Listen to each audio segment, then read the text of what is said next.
Welcome to Sea Duckling Open number 147. Our monthly tournament for the amateur players, up to 4.2k MMRs around the diamond level. I'm of course Kuro, and I'm here with Steelmode. Hello! Yes. Not a British old man, I just happened to sound no. like that. Oh no, we have a British old man on the cast. What? You're welcome. How dare you? Preposterous. That's some of my favorite English words. Preposterous. Yes, I am still mode. Still like the metal mode, like the thing you put the metal in so that it retains its shape when it goes down. Ah. And we are on Sanctuary 3 LE. It's 3 LEs, not just one. In the northeast corner of the map, I believe this is the very first appearance in our tournament. Playing for Gestrel. I think that's Elite 3, right? Gestrel. It is our not so teal Protoss. Give it up for clafoutis. Clafoutis.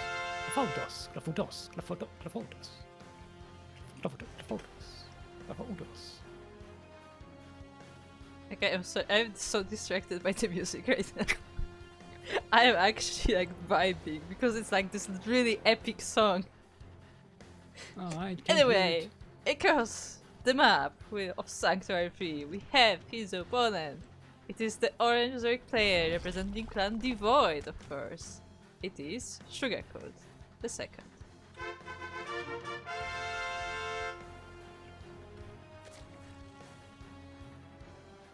Okay, now this is the first time I'm seeing this map, Sanctuary 3. Is it? Don't think we didn't. We didn't see this on the test server. I believe. I don't think so. I would have. No, because it was part of the TLMC, but the thing is that you might have just not seen it. Like it might have just not been played. But I don't remember if we played it. Yes, I don't feel. Okay, you know what? Actually, maybe I do. Maybe I did, because I do remember some of these plants that are like colorless or something. Yeah, I think okay, maybe I did see this one. I think they actually changed some of these models. They put some color in them because they were like completely gray before. But yeah, to be fair, like the last version you've seen was the TLMC version, and then like the maps were updated before they went to ladder. Yes. So there may be some slight differences. Yes. Here, I think the plants that are kind of grayish, purplish here, they didn't have that yellowish tint, and the purple tint. They were completely gray, like they didn't just a gray model without any colors. So they just spruced it up a little bit. See what I did there? Spruced it up. Yeah, I got it. Because spruce is a tree. It took me a while, but I got it. Do you know why I know that spruce is a thing? Yeah, why? Exclusively because of Final Fantasy. You heard? No, but unironic. Okay, no, this is a theme. This is something that's been happening my entire life. Video games teach me English. Because there are words that I would just never use like in my daily life otherwise, but like I needed it for a game, and then I just know those words. Yeah. No, absolutely for myself as well, because that's why, I basically learned English by playing video games.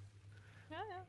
Probably more than anything else, because you actually use the language there. It's not like when you watch TV and movies, you pick up a word here and there, but when you play video games, you actually have to use the language. I've picked up quite a few Japanese words from watching anime, I will tell you.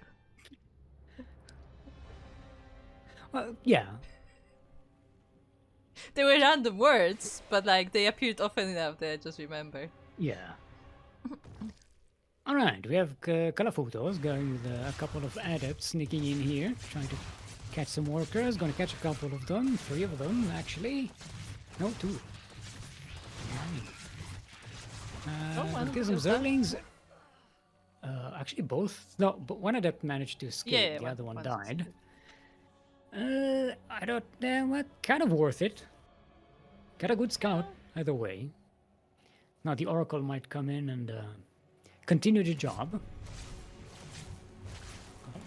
couple of more workers. Nice target firing there.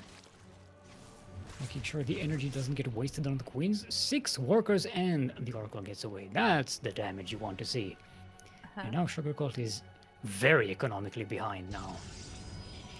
Okay, I was worried for a second. What? Because I saw the Void Ray on the production tab. I'm like, are we trying the Hero style? Because Hero lately actually tried some mass Void Rays and it worked.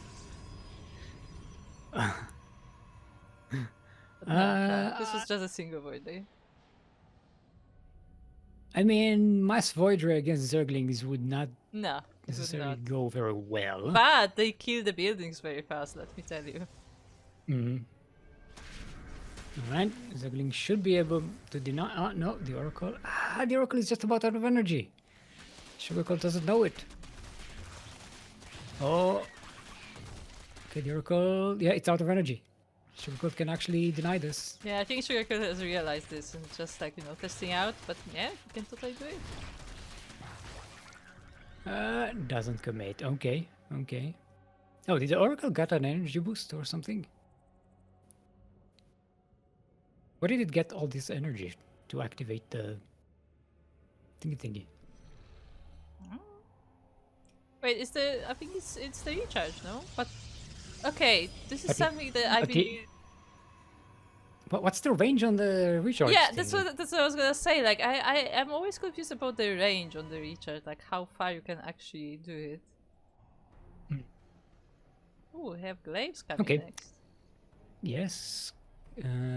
clafoutis going for glaives and starting to spam out adepts 2 at a time. No warp ability. I mean, he did research it. Just didn't change the gates. It's just spamming them up. What's the? No, not even using the Q function. Look. Well, this is why. Oh, we are going for very early fleet bacon. Ah, yes, the fleet bacon. That's nice. Yes. Yes. Sugargold, in the meantime, has recovered economically and going for Spire, which might be able to counter the air toss somewhat. I mean, it depends. Depends. I feel like in this case it's like a lot about numbers. Like if you catch like a few stray units, then you can probably do it. But if the Protoss manages to make an army, I don't know. It also depends which unit. If you're going for carriers or void rays, and if Sugarcoat is going to go with corruptors or mutalisks. Also true. Because they kind of like counter each other. The mutalisks will counter the void rays, and the corruptors will counter the carriers and tempests. But meanwhile, we have the adepts coming in. First at the third base, and it looks like they're just gonna dive there, but no, they go straight into the natural base. There are roaches here, and they're kind of diverting the fire a little bit, but still a lot of workers go down. Adepts get split into the main base as well. Queen tanking some damage here. Ooh, 31 workers dead, 34 dead workers, 35 dead workers. Can I get a 36?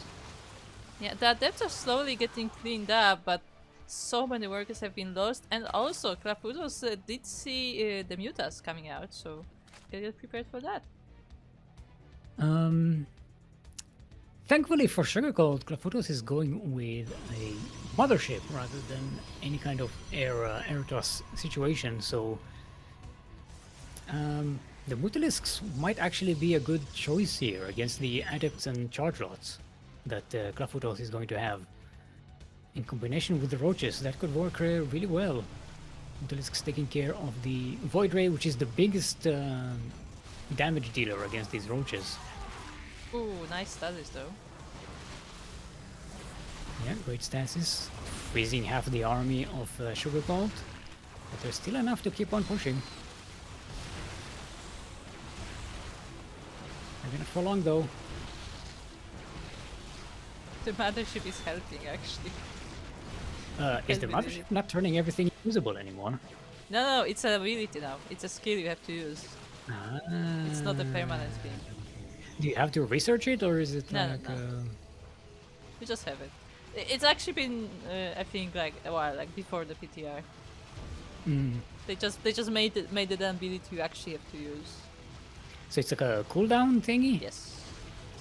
I don't remember if it costs energy, but yeah, like you can have it on all the time.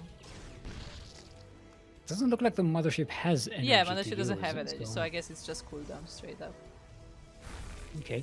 Anyway, Sugarcoat gets 15 workers on clafoutis' side, so a good catch, but still, clafoutis is a 4-base Protoss with, you know, all the tech that they can want, and going for 2 Stargates.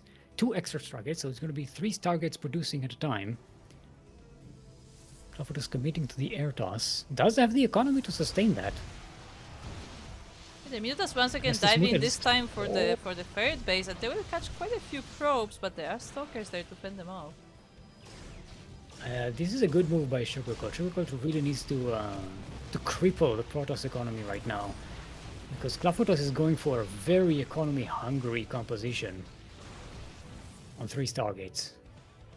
So any damage that Sugarcoat can do here is very game balancing at the moment. Manages to catch a few stray units, so that's nice, but most of those Mutas, I think, will be very damaged. Okay, they do survive at least. Yeah, see, this is the kind of composition that clafoutis has is really not good against Mutalisks. There's not a lot that shoots up. Yeah, but at the same time, Zealots don't need to shoot up if they just go for the base. But it's okay, the base was pretty much empty, so they didn't get to kill much. They killed a bunch of roaches and a queen, I think, yes. So if you look at the worker count, they're pretty much even. Sugarcoat has the better income at the moment. And the Mutalisks and the roaches are a really nice combination here for Sugarcoat. clafoutis is getting immortals though. That'll be a lot of help against the roaches. And getting Phoenix A against the Mutalisks, I think. There's not a lot of air production for the Protoss side at the moment. I say that it's just started too, Phoenix A. Yeah, just going for the Phoenix. Yeah. I feel like once you start Phoenix, you just go Phoenix. Like, I don't think it's very common for Protoss to get, like, I don't know, 3 Phoenixes and to just stop. No. Once you already get a few, like you just commit. Especially if you go against Mutalisks, because it's more of a battle of attrition. You kind of have to keep on moving and sniping at the Mutas. You don't want to just clump up against them, because you'll just die. Right, Mutalisks going a little bit too far ahead. They might get wiped out completely here. There we go. Warp. Nice use of the time warp. Let's do the time warp again. Sorry, I had to get that out of my head or it would get stuck there. clafoutis does have the ground advantage even without the air units. And Sugarcoat is getting slowly depleted. 1 roach at a time goes down that ramp and they are all going to die. A few Hydralisks here and there are not enough. Yeah, now with the invisibility as well, there's no detection on the side of Sugarcoat, so the units are just marching into their deaths. Yeah. Well, there's a spore here, I guess. There's a spore and a couple of spines at the back, so that's very helpful. It doesn't kill Sugarcoat immediately, but look at the army supply and the dwindling worker supply for Sugarcoat. There's just no way Sugarcoat can amass enough units. See, they're all trickling one by one. And they are dying. GG is called, and clafoutis will take game number 1 in this series. Very nicely done. clafoutis got a very good advantage there in the early game with these the adepts and the oracle attacks. Sugarcoat did equalize quite well for quite a long time, gotta say. True. He held on really well for a while there. But the final push by clafoutis was just too much. Sugarcoat just was like maybe a minute too late with the mass units that he was producing. Because if he had all those hydras and roaches that he was producing in that big fight, I think that would have gone a lot better. Sun Temple is our next map. Okay, guys. If you can hear me, What? tell me what. I can hear you. Not you. At the chat. If the What? chat can hear me, tell me what you What? see on the screen. That's all I'm asking. Tell me what you see on the screen. What do you it to me. see? Because I was like, what is going on? Did the scene switcher didn't work? Because I can still see the game on my OBS. But then I look at the OBS and it says that it switched the scene correctly. It just shows me different preview. I'm like, huh? Are you in studio mode by any chance? No. Okay. That's why I'm so confused. What is going? Like I cannot tell what you're seeing right now because it says two different things to me. Wait. Oh, am I party leader? Okay. I was like. Yes. I was not the party leader before. That's why I was kind of waiting. So I'm so sorry. My apologies. I did not. My promotion was early and confusing. No, it's wrong there. Okay, there we go. Let's see if our players are prepared. Well, worst case, you will be just seeing this lobby on your screen instead of our beautiful overlays. So, enjoy? Question mark. Yeah, this is so weird. I wonder if this is like just a preview bug or if it's not switching properly. That's interesting. ¿Por qué no los dos? True. Could be both. What? You left the lobby. How? Hey, it says, huh? I wasn't clicking on the game. How could I leave the lobby? Oh, everybody left the lobby apparently. Yeah, it's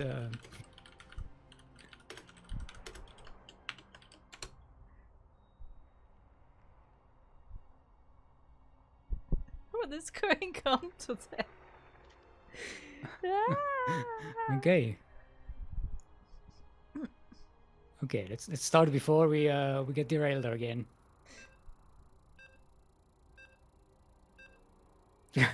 For the game kicks us. If you can hear this message, post duct tape in the chat. Those who know. The clips or okay, the, they can see game. remote? Okay, so it's the OB is not switching. Okay, that's good to know. No, the duct tape. Just to remind everyone, we are on a delay. That's hence why we are. Lovely. We have to wait for answers. Speaking of waiting for answers, we are on the old Sun Temple, where you just sit in the sun. And the sun, it's just the sun. Yeah, the gentle That is sun good for you. caresses your face, and apparently that's good for you. I stepped outside today, and I spent 2 minutes in direct sunlight today. That's Brave. That's how advanced of a human being I am. Anyway, in the southwest corner of the map, all the way from the land of Latvia, it is our orange Zerg representing the Void. Give it up for the Sugar Cult.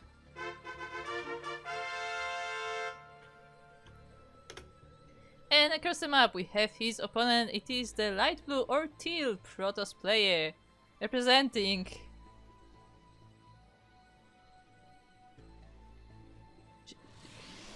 Gestrel. I have no idea actually. It is clafoutis. Clafoutis? Clafoutis. Clafoutos. I mean, it's T's on the bracket, but it's Tos here because it's a Tos, I guess. Question mark? Wait, on the bracket it's... Yes. Yeah, it is Clafoutis on the bracket. But that's just a Tos alt character. That's just like a pun.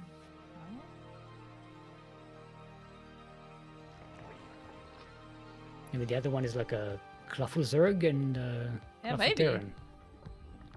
Okay, thank you, Iceland. That's exactly what I wanted to know. Lovely. Everything works today. Everything is fine.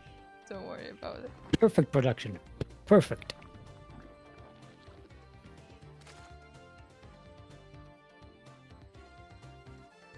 Anyway, speaking of the bracket. I mean, it could be worse. They could be not seeing the game. So, you know. Which has happened before. Which has happened before. Several times. We do have PrettyFly waiting on the winner of this very match we are casting today in the second round.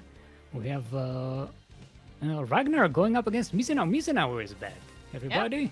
We haven't seen Mizenhauer in like a few years now. I was gonna say, I wonder if this is related to the fact that Mizenhauer is apparently involved with the SC for All, the North American land that is happening in December. Could be. Just here to get some practice. Why not? And we have the return of Aunt Tuddy and Darkstorm. I think it's their first appearance. I like how you Libre say that. Waiting on them. I like how you say Aunt Tuddy, like with that like British accent. Aunt Tuddy. It sounds so British. It does. Aunt Tuddy. And we got Scorpion going up against Samusel. Actually, we have both our semifinals are already prepared. Nice. Almost prepared. Like they're waiting there. This is a bit of a strange bracket we have here today, but yeah, we have enough appearances for a single elimination. Cool. It's been a while since we had a single elimination bracket. Yeah, like I mean that's unfortunately quite common for amateur tournaments where like the numbers aren't necessarily that big, but it's not so much that people don't want to play. It's more that like it's not that easy to get the word out there for amateur players, or like or a lot of them are like in a different time zone or something. So yeah. So if you have a friend that would like to play, then tell them about the tournament. I mean, this is during the daytime in Europe zones, so people don't necessarily always have the time or something to play, and kind of like although it is a Saturday, but people have plans in the weekend and stuff. It's not like an evening time. I mean, it's Ooh, Oracle goes down. It's really early for the NA people. No, yeah. For NA, it's not particularly a good time. Ooh, Sugarcoat getting a denial on the third base of clafoutis. Yeah, and the Oracle was killed as well on the other side of the map. So nice going for Sugarcoat so far. Yeah, I'm going much better than the previous game. clafoutis is going for a Twilight Council again. And we have a couple of adepts being produced, so we might see glaives going for we might see clafoutis going for glaives again. That sentence made sense. It made sense before I said it. Okay. After I said it, it started making less sense. While I was saying it, it started. The sense was still there, but the execution was bad. If you know what I mean. Like it should have made sense, except it didn't. And it's not the sentence's fault. It's mine. Oh, we're actually going Blink. And Sugarcoat going for another denial of the third here. But there are adepts to defend. Yes.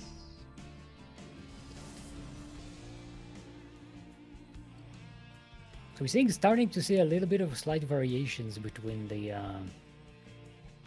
these two games. Sugarcoat getting the roaches much earlier than he did in the previous game. clafoutis going for Blink Stalkers, so that's going to be quite a good counter, actually. Is it though? Like... I mean, you much rather have Blink Stalkers against roaches than like adepts, right? Sure, then adepts, I guess so. I just. I'm trying to imagine the matchup of stalkers versus roaches, and like I see it as like roach versus roach. Who has the bigger numbers and the better positioning will be winning that. I guess so. Regardless of like upgrades or whatever. And in this case, for the toss, I think it's if you have some charge lots, then you have a massive advantage along with the stalkers. If you don't have the charge lots, it's going to be a bit of a problem, especially if they have Zerglings. Yeah, I guess, I mean, again, the big part of Stalkers is their mobility, so the Zerglings can, like, keep them in place. Although with Blink, they can try to escape, but still. Okay, my Sugar Gold is going for a lair. So we're gonna get some better tech and like this +1 range upgrade. It's just watching. Yeah, just in case somebody tries to sneak by. I mean, it's a good place to put it, right? It's because these mineral fields can be mined out pretty easily. And we are going with a Spire, so we're going range. We're committing to their Roaches and the Spire, and so we might see Roach Mutalisk again. That'll be interesting. Okay. Yeah, Mutas have been more popular on this patch, definitely. We've been seeing more of those. I did notice, did they change something about their AoE or like secondary attack? They did change the priority of attack and what is called the arc slope. I knew what that means, but I forgot. I kind of noticed in the previous game that their AoE wasn't as destructive. Alright, Blink Stalkers being blocked back to the backlines, but you see the positioning of the Roaches is pretty good with a nice concave. Let's see if the numbers hold up. That Void Ray is doing so much work, so much extra damage. Okay, Stasis Field only catches one Roach, but there are more Stalkers reinforcing. Sugar Gold has to back away. And that's nice denials there on the Stasis, but I mean with the Void Ray and like as you said, the Stalker reinforcements, like this is a lot to get through. It looks like eventually Sugarcool will be able to push this away with the reinforcements, but this was a very close fight. But the big thing you should note here that Sugarcool did not take economical damage from this, not just yet. So as long as the trade is only army units, it's going in favor of Sugarcool, I believe. Okay, good Blink Micro there by clafoutis. But Hydras the Roaches are getting overwhelming. Yeah, Hydras are now being added to the mix, so they will help both with the Void Rays and with the the range. Yep. And +2 range is already started. Hydraulic speed is on the way. clafoutis responding with charge and immortals. Something to add to the beefiness of the army, the Protoss army. This is where the mass stalkers are kind of like, okay, this is not enough. The Zerg is too much. Yeah, but the Zerg is marching forward, actually passing through by this probe, so at least clafoutis is alerted to this attack. Yeah, clafoutis keeps sending probes out to just scout and see what's up.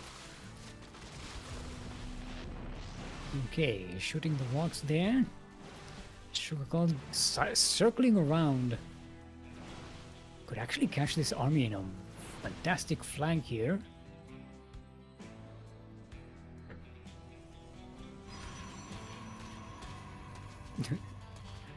Except the ones that are bleeding.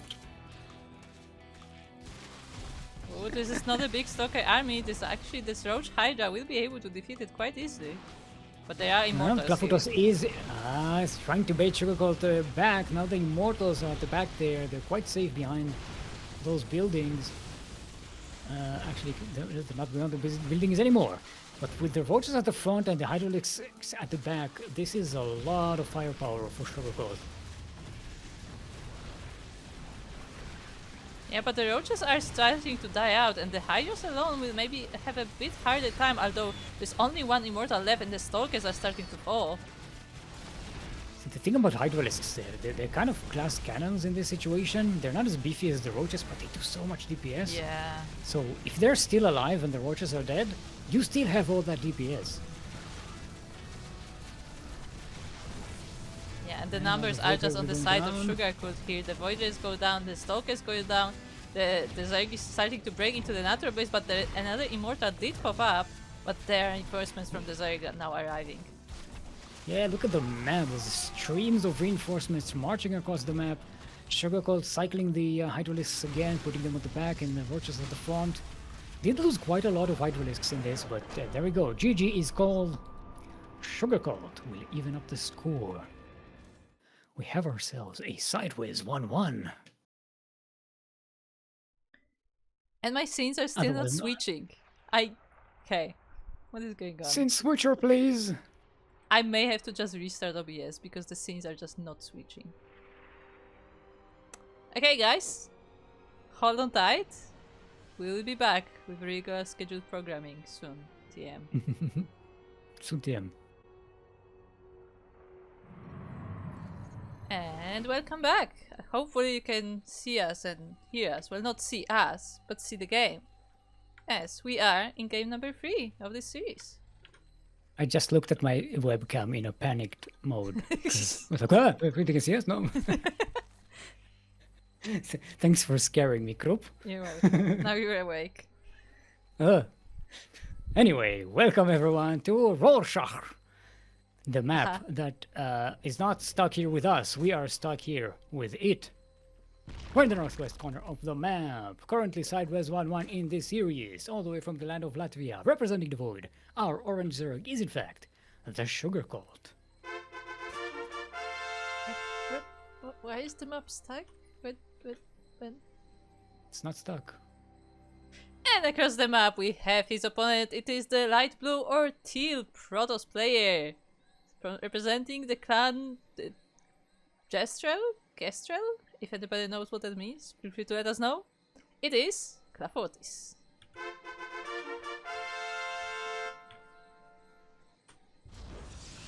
Gestrel? Oh. What the gestrel? I think that's a word. It sounds like a gestrel, like a jester, or like a. It sounds like somebody put like a jester and a minstrel together. That's what it sounds like to me. Oh, gestural is a word, not gestural. Okay. Of pertaining to or using gestures. Okay.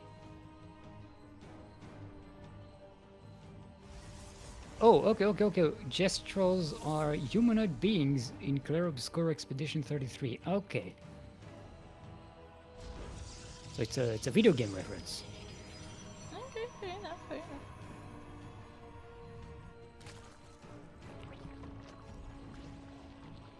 We have Hatchpool gas on the side of Sugarcoat.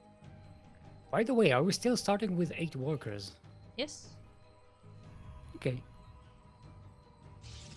Because I gotta say, I think I'm, even though I didn't cast that much on this patch, I'm already used to it. Like, it doesn't, it's not weird to me anymore at all. Like, I don't even see the difference in terms of like timing and everything. I mean, I know that like it does differ, like the builds just have to be updated because, for example, like I've heard like a lot of like pros like discussing how like, oh, you know, like I have this build and then like, oh, I don't have enough money for like a queen or a tank or whatever. Like yes. it just doesn't work out like in the same way income wise.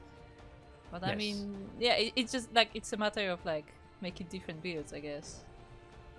Yeah, you kind of need to adapt the build to different timings, but it's in general, I don't see the timings all that different. Like, it doesn't really change all that much. I would have thought it would change a lot. It's not like the change between 6 workers to 12, which was massive. Maybe.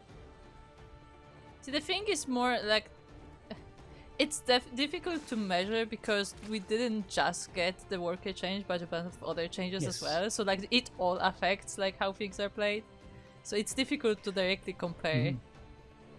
So, but what I'm saying is like in a general sense, because I'm not a build guy. I barely recognize how builds work. So I'm not like a deep dive analyst in the numbers and everything. To me, it's more just like a feeling of like the flow of the game, and in general, it doesn't really change all that much in that respect. So, to me, that seems like a pretty good rebalance of the game, you know?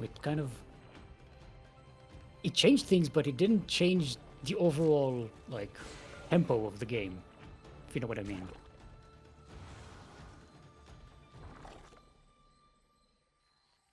keep in mind, I'm just an educated guesser, so. Yeah, I was like, doesn't it though?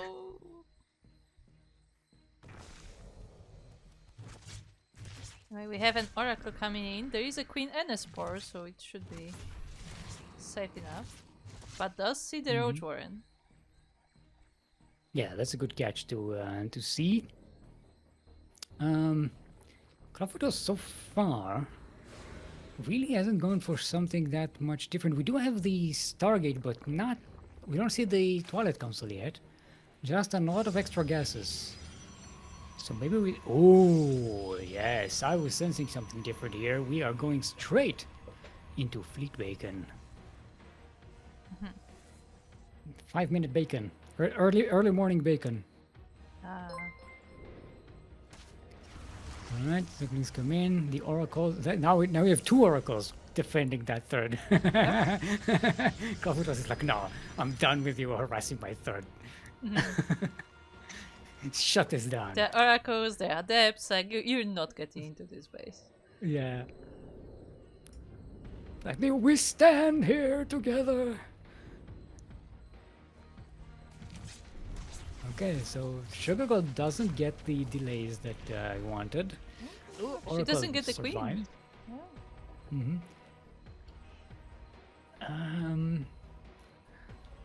Try to put myself in the shoes of Sugarcoat at the moment. He's got the roach warren. He's starting to pump out roaches. But we're good. We're going Mama Ship. Mama Ship, yes. Stalkers, and I'm assuming Immortals with the robotics facility. Yeah, it looks like once again we're going for the ground toss with the mothership, as there was a forge put down as well. So looks like it's just for the mothership for some protection. Meanwhile, on the side of Sugarcoat, as you said, we have those roaches. We have Lair on the way, so they soon should have speed, but they don't quite yet. I don't. If Sugarcoat commits to the mass roach. Ooh, nice sneak by the Zerglings, squeezing through the wall. So they can at least see what's going on here.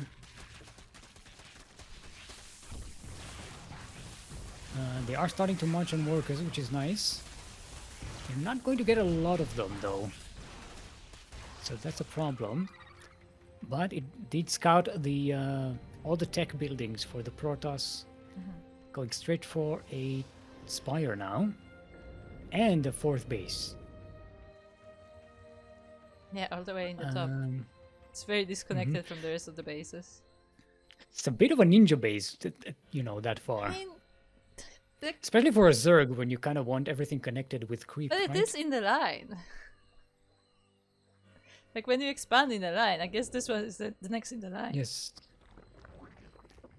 But I suppose with the Zerg, you kind of want to expand towards your enemy, right? You want that other third base, that other 4th base. Sorry. So you get the extra creep spread, and you can defend and offend at the same time, or a little more easily. Because that 4th base right now in the northwest, it's out of the way, so the Protoss might not even notice it. But if it gets attacked, Sugarcoat is going to have a lot of trouble defending it. Yeah. Nice revelation on that on those roaches.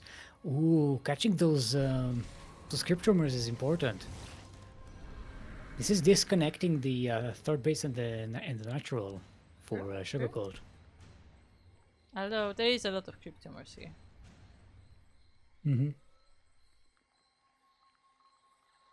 But I mean, if they already revealed, may as well. Although it does cost energy on the oracles. Yeah. We are going with a lot of Mutalisks coming out for Sugarcoat and air upgrade. So I think Clafoutis has a good composition to deal with it. Assuming he's going to get more stalkers, but I don't know if that's the case, because mostly we're getting charged knots. See, the Mutalisks, they don't have as much AoE, because all of these clumped workers would normally be way more low in health by now. I think they did change something about the AoE of Mutalisks. Mutas never had AoE. No, they, you know, the glaives kind of jumps to other units. Yes. It takes I consider it AoE because that's what technically it is. Well, it's not AoE because it's not area of damage. It's just multiple target damage. Okay, fair enough. Stickler. Despite all of that, 14 workers go down for clafoutis. And that's a big economical crippling here. Look at the income at the moment. Yeah, he's making cannons right now, but the mutas are coming once again. That is 17 mutalisks in total, wiping up another mineral line. I'm looking at all these mutas. I just want to ask, where is Demi? Not here. Only here in spirit. Alright, clafoutis is pushing forward, getting surrounded as those shardlots got immediately flanked by zerglings and roaches. The mutalisks are coming from behind.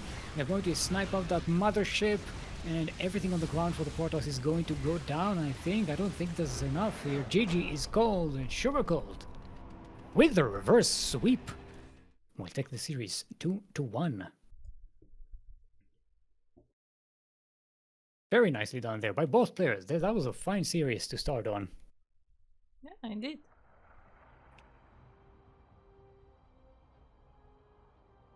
I like that. I like the little nuances and changes in composition between each game. They kind of did the same thing, each one, but they also, you know, gave a little bit of variation, so it wasn't all exactly the same. Yeah. And I mean, they adjusted some things, like, you know, whenever like there was you know, a defense lacking or something, they did change it up, and very nice games overall. So now we have a PrettyFly waiting for Sugarcole. That's also EU, right? Yes.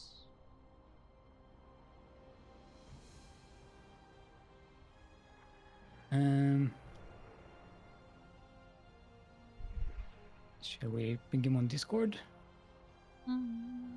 Is he here somewhere?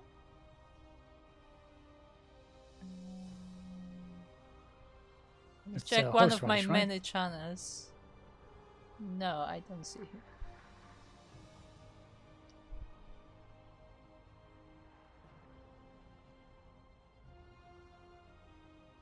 Okay, I pinged him on Discord. I forgot to check. Sugarcolt is a former champion, right? I'm not. Not the previous champion, the champion from before that.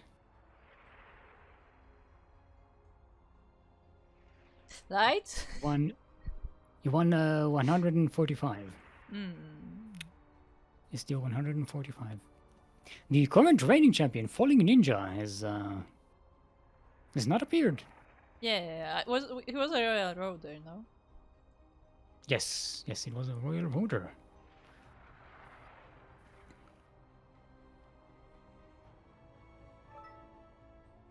Okay, we have one too many. Let's gently remove clafoutis from the party. With a boot. I don't want to kick people out, it's rude. It is. First map is Rainfall. Raindrops keep falling on my head. That was the green one at the valley turning red. That did not for me. Don't remember the words of the song. This is what my brain does while I'm typing and doing things and setting up a lobby. Right, both players are prepared. Oh, hold on, I'm not prepared.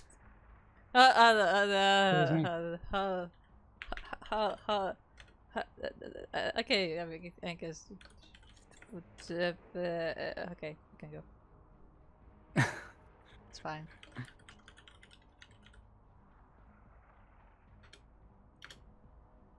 Casting tool takes too much. It's too much work. It's fine. This is how we forget predictions. I am prepared. Good go. Good. I told you to go. It's fine. Don't worry about it. Double check. Ready? Yeah. How dare you steal more exactly? What are you, Illidan?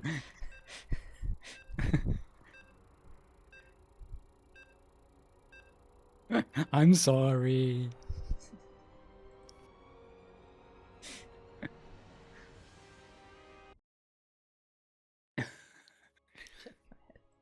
I didn't know that. I didn't understand the reference, by the way. I didn't play enough Warcraft to understand. I me neither. I purely know this as an internet name that he says you are not prepared, and apparently this is like a huge meme. Ah, you were not prepared. Oh, okay. I know. I know that one. I actually thought that was. That's all I know.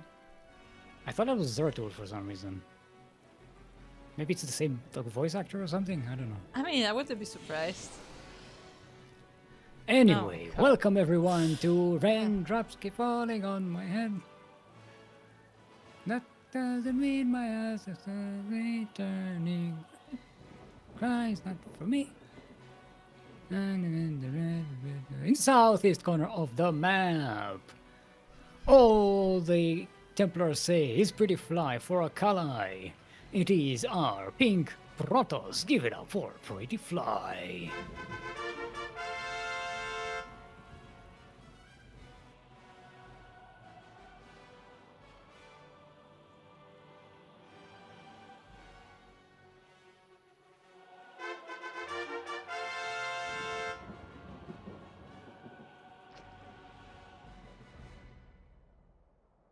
Should I tell Cora that she's muted on my end and I can't hear her, or should I just continue and pretend like I can't tell her and it's like, because that'll be funny.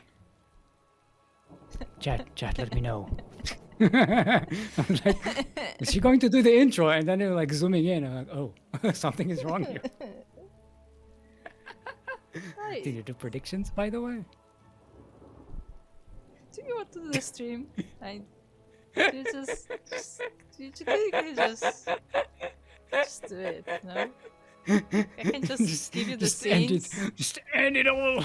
Just end it. Don't do it, group. Don't. I was going so well, and then OBS stopped working, and now everything is falling apart. And there's also a pretended cannon rush. You have so much to stream for. Ooh, there's a Moopy over there. Look at that. It's more than one. Sure. I can see one. I don't see the another. It's so. Look, I'm seeing things. I give up. Today is not my day. Can I just go back to bed? We should do like a pajama party cast. We're just in bed, just sleepy streaming, sleepy casting. I'm already sleepy. That's not really a difference. Sugar Hill has been very... What's the word for it? Every time he sees a probe, he does chase it with a drone all over the map, which is not necessarily ideal, though it does like help you make sure that it doesn't like put any proxies or anything, so it is a bit of a trade-off. It is a healthy thing to destroy probes that are just running around the map. Yeah, but also you lose a drone, it's like... You know, you don't have that. You lose a drone, but you gain peace of mind. I guess so. Mizenhauer, washed Master Swan champ. Oh yeah. Also, I was gonna say that. I was gonna say, but then everything stopped working. A quick shout out to Morituri for subscribing with Prime for 29 months. Hey, Morituri. Hey, more Moopies. There are the Moopies. Yeah. What are they eat? Who are they eating there? I mean, probably Marines as usual. No, not these guys. The ones on the right. I cannot pan the camera over there. I think they're eating a Marine or something. Oh, the probe got there first. Nice block. Nice block there. I like how the drone just sits there dejected. It's like, ah. Yep. My contract was one hatchery. I could not fulfill the contract, and now I'm sitting here, waiting on management. Okay, so we're getting Blink from PrettyFly. And +1 weapons. Okay, okay. A bit of a different approach. Okay, this is a full. Oh no, that's not a full wall. That's No, there's that's a stalker. That's a. I couldn't see the stalker. It looked like the buildings. Yeah, there's a stalker cosplaying as a building.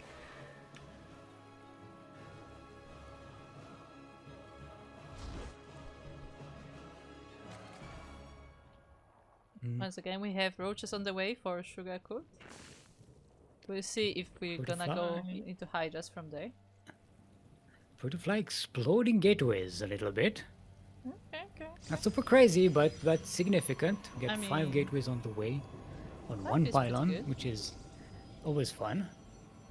Yeah, especially if we see mutas this game, this definitely will not be an issue.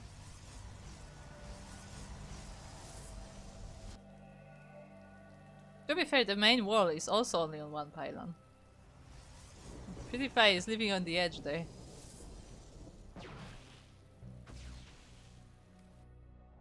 Okay. Maybe we should construct additional pylons. Hey, troll moopies, bridge moopies. Got confused with bridge troll. Yeah, bridge moopies. They are bridge they cost they charge minerals for crossing the bridge. They should.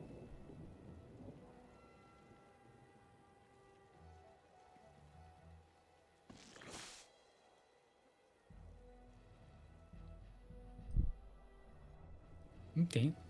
Both players are a lot less aggressive than we saw in the previous match. The water does not like this. Yeah, it's also flowing in weird directions. I mean, I don't think that's something you can... basically what is happening is it just tries to flow towards the edges, but because it's so small, it's just confused. Because here, you see, it's just going towards the edges. And what do we have? Stalkers warping in. And we have another proxy location on the other side.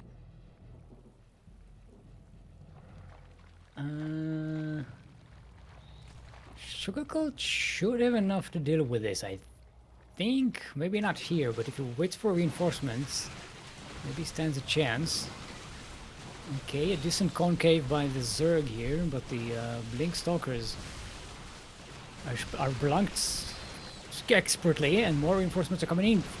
Our brave Blink forward going to catch all of these roaches, and the Zerg army gets completely wiped out. Sugarcoat will have to wait for a completely new wave of reinforcements before tackling these stalkers, and the third base will go down.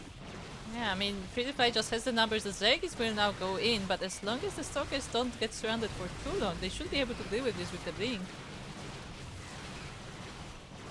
That was a very good attack by PrettyFly, and Sugarcoat, seeing all of those stalkers would have benefited from just backing away, sacrificing that third base, and waiting for another wave of reinforcements.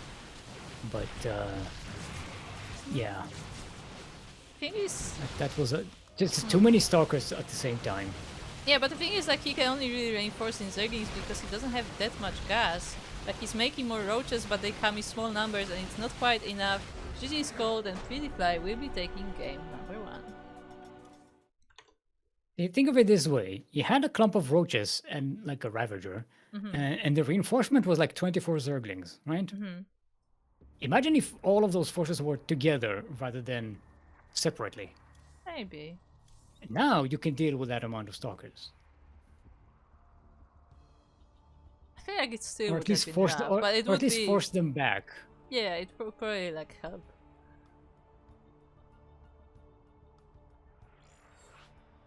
But I think PrettyFly caught Sugarcoat there with a nice little beat of timing between the production waves.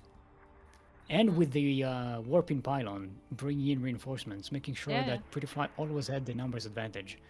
That worked out Yeah, really and well. PrettyFly had proxy location on both sides, so even like if he had to like change the warping point, he could just do it. Yep. Okay, everybody's prepared. Let's get into it. Oh my god. What? Somebody called Darking. I just put my hand on my keyboard and suddenly my arm doesn't work. she's, she's quick. She's breaking apart. That's what it feels Somebody like. do something. Call for a medic. It's like, what is wrong with me? God damn it. Don't break down, group. We have production to do. You can do it You without can't let me. the production down. You can't let the production down. Look, last time you didn't even let me know I was muted, so the production is already ruined as is. Why? I did tell you were muted. Eventually. Well, I asked the chat if I should tell you, and then it kind of informed you.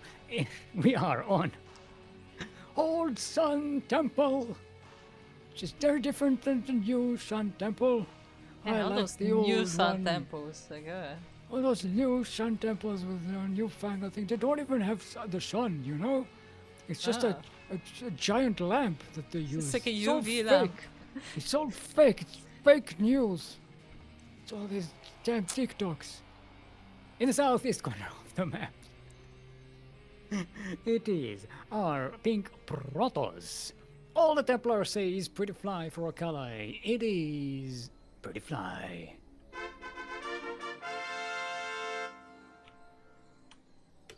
And in the top left corner of the map we have his opponent. It is the orange Zerg player representing Clan Devoid.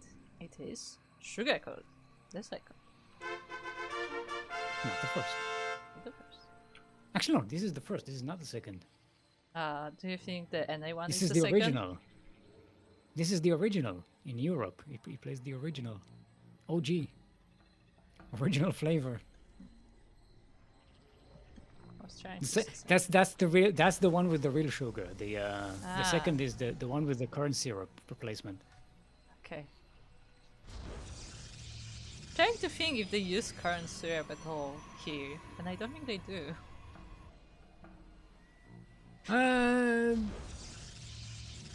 It depends.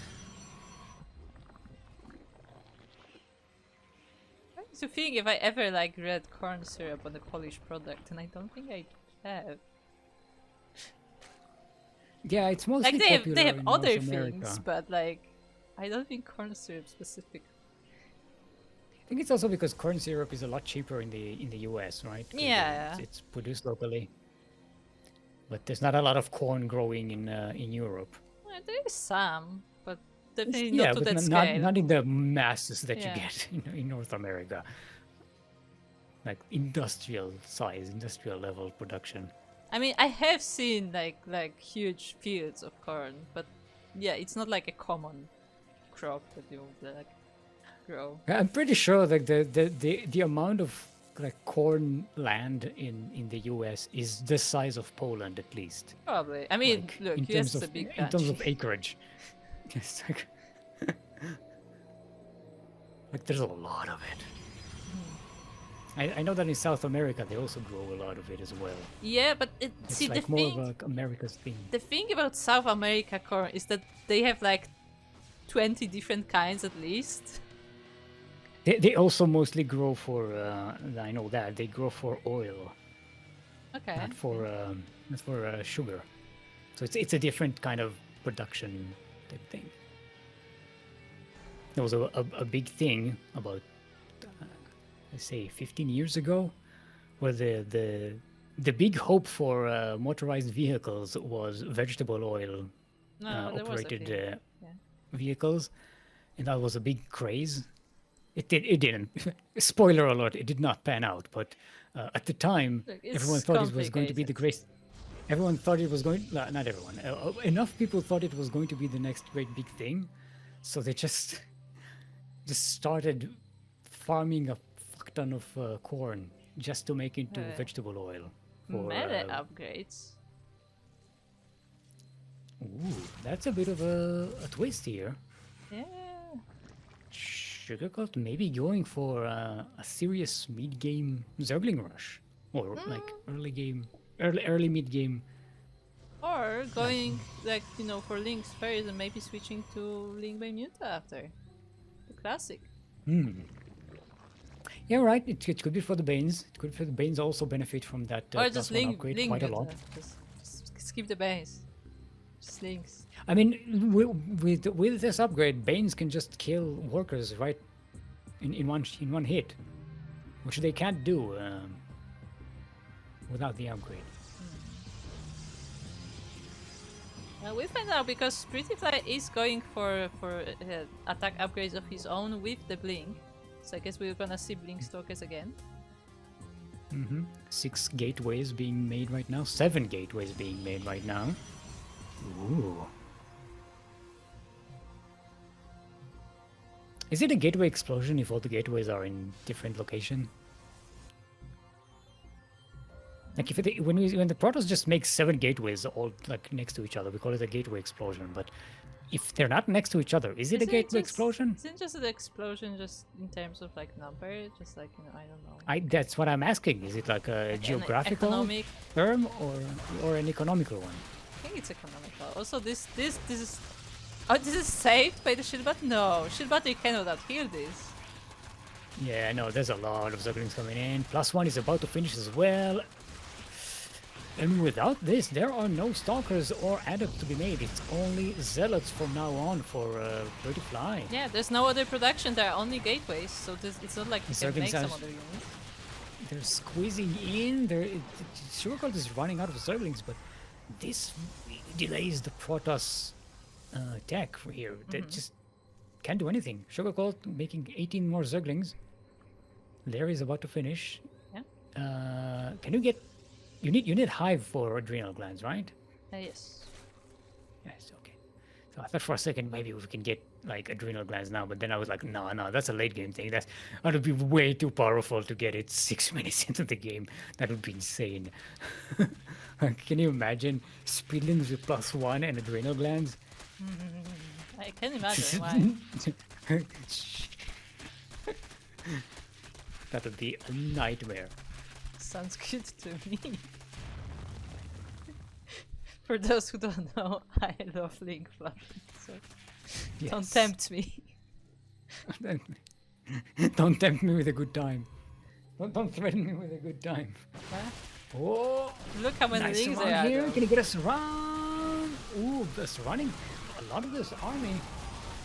Progress is dwindling, but the wall stands. The wall is holding. There's still a bit of a SimCity, so instead Sugarcult switches to the 3rd base, and also that drags army out of that wall. But now that you know, some of the numbers of the Zerglings have dwindled, like they actually cannot break this defense from PrettyFly.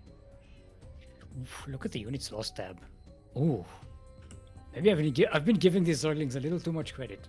I think 67 dead Zerglings. And yeah, I think the first 1 Adept, 1 Stalker, and 2 Zealots dead. Yeah, I think the first attack destroying the Cybercore was good, but committing afterwards does not seem great. Just because PrettyFly still had some upstanding army.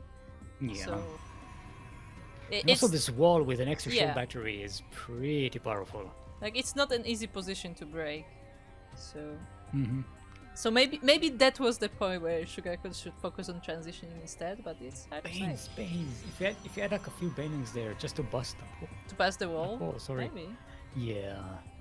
Just to create an opening for the Zerglings to surround all the other units. That would have been fantastic. As it is now, I think PrettyFly has this. I mean, there are roaches about to pop out and some Hydras too, but I don't know if they will have the numbers. The Zerglings come to surround the Stalkers and they will take quite a few of them. Or actually not. But most of them are blinking away. Yeah. Oh, the Hydralisks come in, but all the Zerglings are already dead. The roaches are about to pop out, but the Hydralisks are not here. So once again, the Zerg units pop out 1 at a time, or 2 or 3 at a time. And never quite massing enough to deal with the Protoss army. The 3rd base goes down. And yeah, very nicely done. A lot of trouble. Very nicely done from PrettyFly. Like some of the Stalkers were getting pretty low, but he was blinking them just in time. And you know, it doesn't matter how low the hell the Stalker is, as long as it's still shooting. Yes, shooting and not being targeted, which is the big advantage of blink Stalkers, because you can just move them away from being targeted. So they can continue to shoot even though they are almost dead. The DPS continues. Alright. Trying to go for another Servan, this time with the Roaches and the Hydralisks, but that's still a lot of Protoss here. The Protoss has +2 weapons, by the way, just so you know. That's how beefy that Protoss army is. The Blink Micro is pretty damn good. Okay, I was saying, only one Stalker died this game, another one died. So only 2 in total. Yeah. And that one died in the previous, not in previous engagement, in the earlier engagement. Yeah. So in this entire attack, in these entire 2 attacks of the Stalkers, only only one Stalker died. Yeah, PrettyFly is doing pretty well on these attacks, and now the numbers are just in his favor. I mean, it will be very difficult for Sugar to fight here, and GG is called. Yeah. PrettyFly. We take the series 2-0. And will be advancing to the semifinals to face Mizenhauer.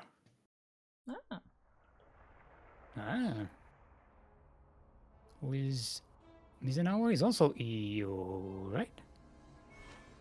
I don't believe so. No, I don't remember. No, maybe NA. I think it's NA. But I mean, you can ask him where he's at. I assume he's at NA. Because I think he also was like in different places at some point. From US. I think he was from the US, but I seem to remember he was in the. Yeah, I want to say I think he was like at like different places at some point, but yeah, I mean.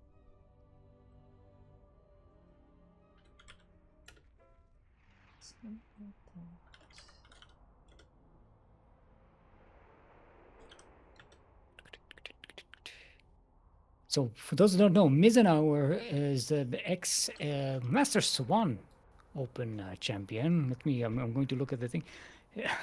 Mizenhauer won Master Swan Open number 3 back in May of 2018, which is 8 years more ago? than 8 years ago. More than 8 years ago.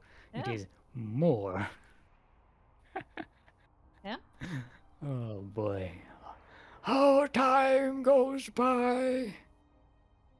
One day you're here, and the next day you are not here. You're there. I guess you think you're here, but here is not here. It's where it used to be. How dare you? How dare you move away from me, time? Old man yells at time. But Paynan didn't do anything wrong. What? Paynan didn't do anything wrong. Paynan? Oliveira. His name is Paynan. Oh, okay. God damn it. I can't keep up. I can't keep up with all this. You fucking millennials changing their names all the time. It's his IRL name.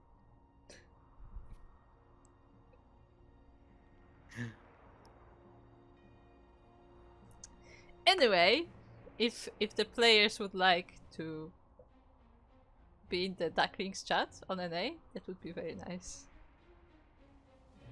Well, to be fair, Mizenhauer has been waiting for quite a while. I'll ping them. Yeah.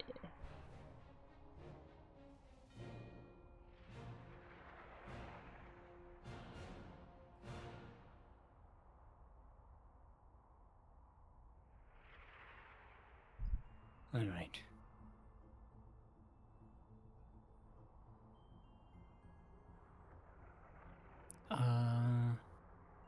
Oh, Into the Heart, that may be Mizenhauer? Maybe? Yeah, I think so.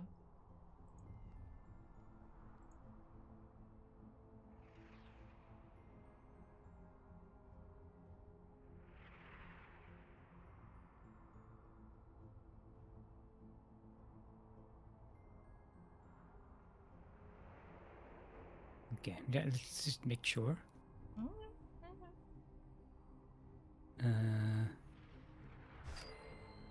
Invite to party. Oh, okay, there we go.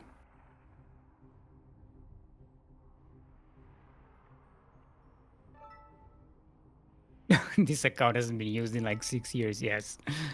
I mean, appropriate. Oh, wait. Into the Heart saying is his main, you is his main. Hold on. Yeah, what I mean. Like, I'm pretty sure he was at you at a certain point. Sorry, Mizenhauer. I can type. Huh?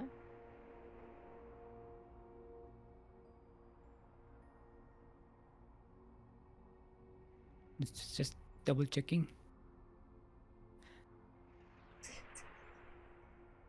Okay, it prefers NA. Okay, so we'll do NA. NA EU is US East, right? And then Yeah. gotta keep trying to double check, but EU is faster queues. Oh, it plays on EU because of the queues. Makes sense. If he gets good ping, it makes sense. I mean, he'd rather play with EU than get stuck with Australians, right? I mean, I don't think it's even that. It's just that in general, European ladder is more populated. Suppose it's also a matter of like what time of the day you play on, right? Yes, definitely.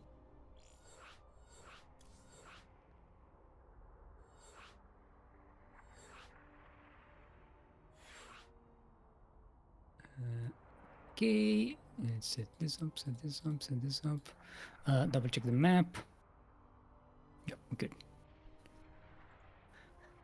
Okay, both players are ready. Let's get right into it.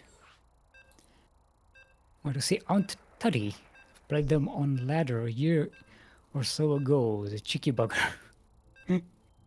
Yes, sounds like a cheeky bugger. Yeah, I mean, look, when someone calls themselves Aunt Tuddy. Aunt Tuddy? That does sound like the name of like a character on a British children's show, right? Not a show, like just like a TV series, you know? Yeah. It should be like an old lady. Should be like an old lady that like makes tea. I don't know. Yeah. Oh. And gossips. Hey, children, it's Aunt Tuddy. Hello, children. No, I was speaking a little younger. A little younger. Hello, children. I'm Aunt Tuddy. I can't do high. My ability to do high-pitched voices has gone downhill. By the way, I don't speak anymore. My brain is firing in so many directions today. Do you know what eider ducks are? Yes. Just speaking of eider ducks now. They make pillows out of their feathers. Their shredded feathers. They also make a very interesting sound. Chat, if you've never heard an eider duck, look it up, because they go oh. I'm not kidding. Speaking of, we are on Rorschach. We're in the southeast corner of the map. It is our pink Protoss and several times SDO winner. It changes his name a lot, so it's difficult to see in the list to count every time. Several time SDO champion. It is our pink Protoss, PrettyFly. And across the map, in the bottom left corner, we have his opponent. It is the blue Zerg player, or the light blue, or the teal. It is Mizenhauer, representing anime girl. Yeah. I'm not even gonna. No. Can we get a different matchup than PVZ at some point? At some point No. Today? No. No, it's not allowed. I think Libre is our only Terran, right? Libre is a Terran. Maybe. I mean, Libre is a Terran, I'm pretty sure. But, yeah. We have another fake cannon rush from PrettyFly, but it does force a reaction from Mizenhauer. Ooh, and those probes have been sitting there for quite a while. That's a decent amount of lost mining time, like 20 seconds. In my mind, which again is an educated guess. Wait, what is this? What is that? Okay, but see, this time the drone actually does go back to the base, does not chase the probe to the ends of the world. At the same And time, now it gets to set up a proxy pylon. look, See, you need to catch that thing. there is actually a forge on the way. He could cannon rush now. Imagine if he goes in for cannon rush now, and and Mizenhauer is like, no, no, no, I know this is a fake, and then he just actually cannon rushes. Can it be cannon rush 3 minutes into the game though? I mean, it can always be It's cannon not a rush. cannon The question rush. is how effective It's a it is. cannon. It's a cannon saunter. It's a cannon.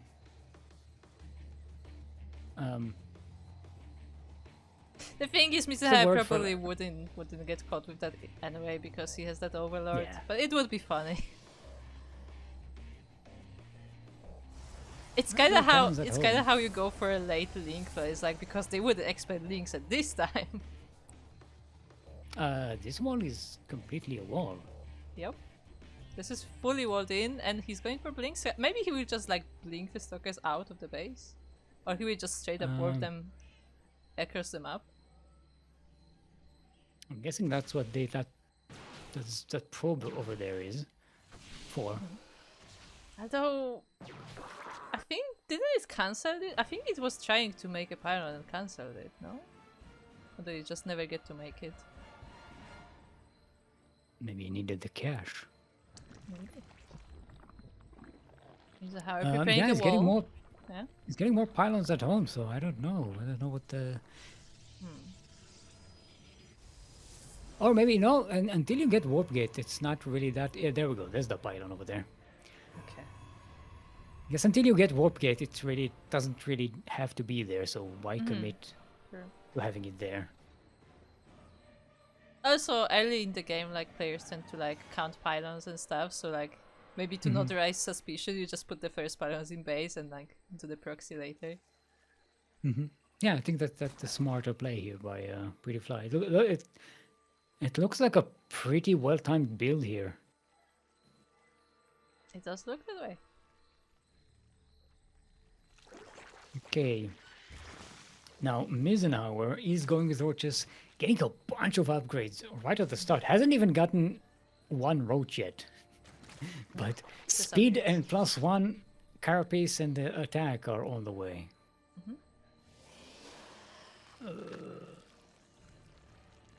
Mizenhauer might be getting caught with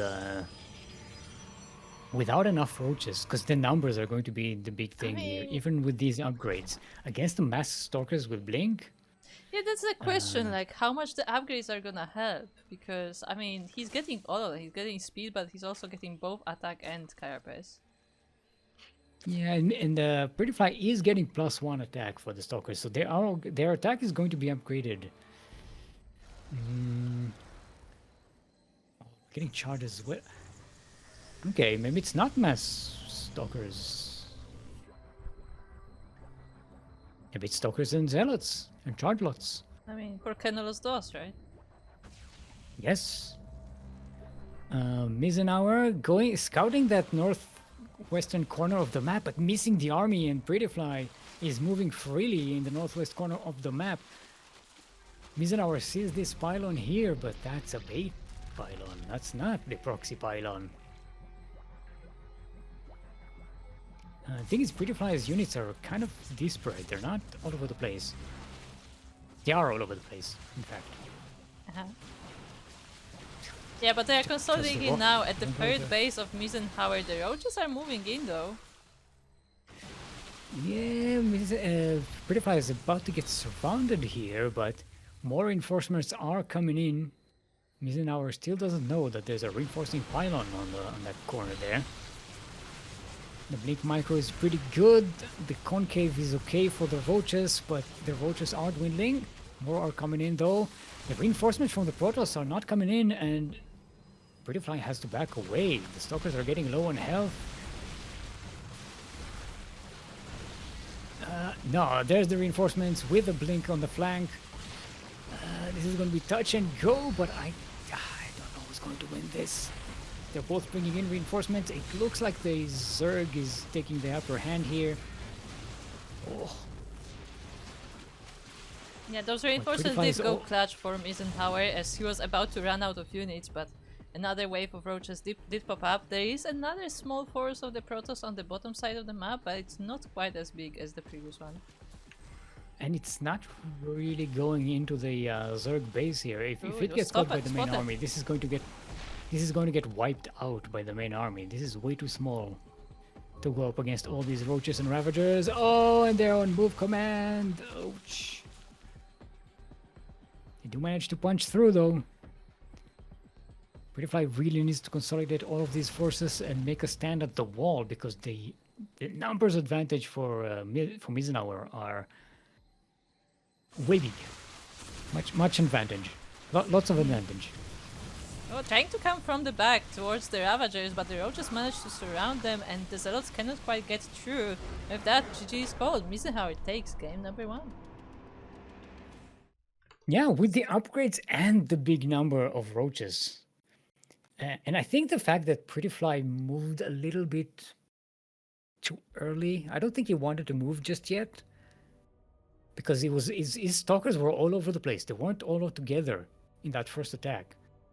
So that really took away from the surprise element of that big push with the stalkers that kind of wanted to have.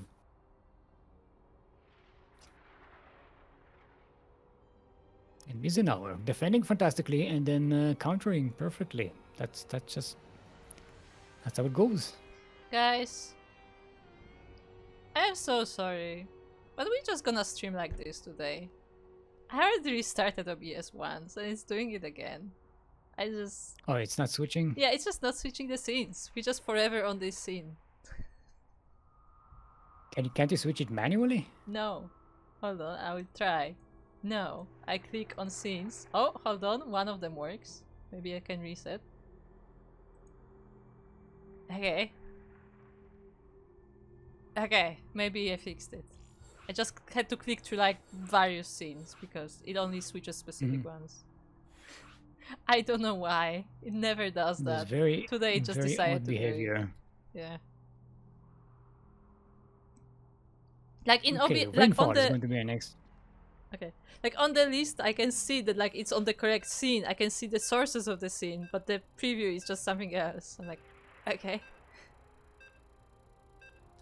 Maybe you should try a studio mode and then it'll at least like let you see.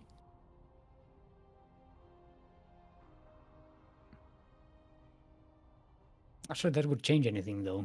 I was gonna say, I don't know if Scene Switcher will work with studio mode though.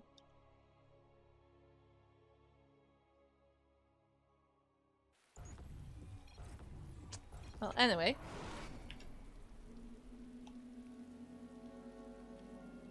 We are on Rainfall, where raindrops keep falling on my head.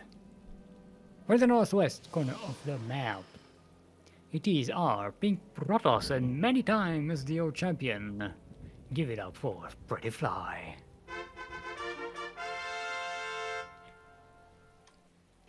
And across the map in the bottom right corner of Rainfall, we have his opponent. It is the light blue or teal Zerg player from the US. It is Mizenhauer.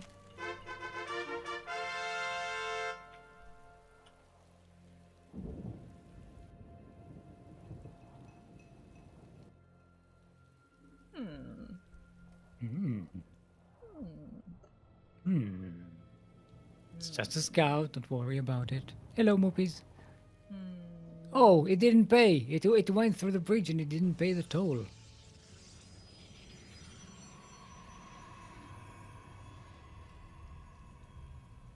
Maybe it wants to bring minerals from PrettyFly's side of the map. Yeah, I'm sure that's what it is. Yeah. Nothing suspicious going on here.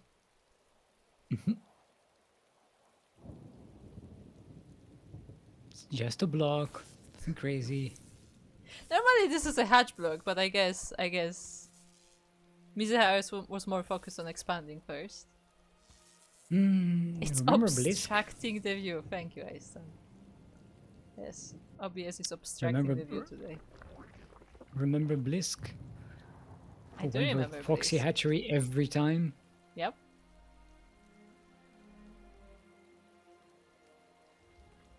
I remember he was annoying mostly Terran. I think he did it against Terrans a lot. But we did used to have a lot of Terrans back then. True.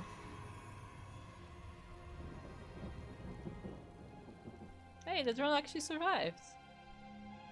Nice.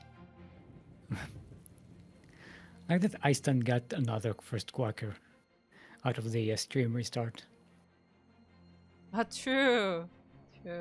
Power gaming, the first quacker game. Yep. Banned. For using performance enhancing restarts. This music catches me so off guard because it sounds so different to everything I know. I know you don't hear it, but I'm hearing like a mildly epic, gentle violin music. I'm like, what? This is in StarCraft? Yeah, I dive with the music turned off, so I don't hum it while I'm casting. Yeah, but the thing is, I would doubt you would hum it because, like, I feel like I've never heard it before. To be fair, I never played the Nova missions, so maybe it's like. Yeah, but what I'm saying is, I don't get to hear the new music because I don't cast with music on. You should just listen to the new music just to find out what it is.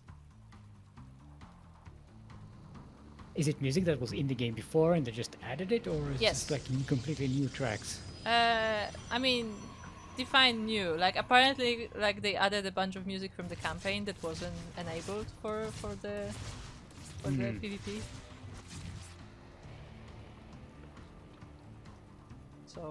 So technically it's new for like people who play multiplayer, but it's not new in the sense that they specifically made it.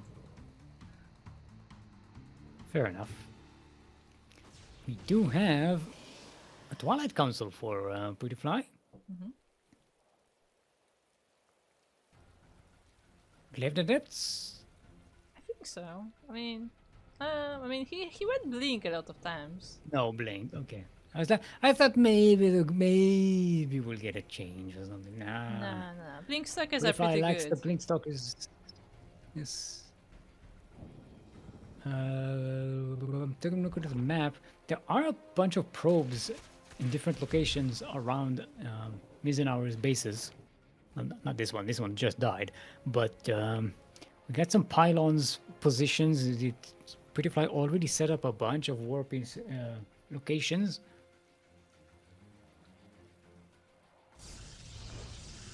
Which is expensive, you know, all those extra pylons, because that's another stalker you could warp in. I mean, true. Which one of these? Hold on, what is he at? Okay, he is at 82 supply, so maybe it is a little bit overdue. But like, you would make pylons either way, right? Just maybe not this fast. Yeah, but you can also lose those pylons, so... True.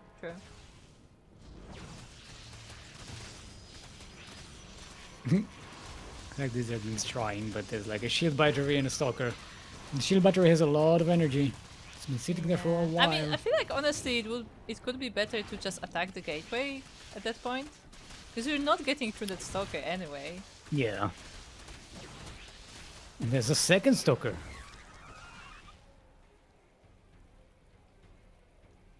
What about second stalker? Ooh, for the first time today, we have a binding nest. Yay! Bane busts galore. And the Hydralisk then.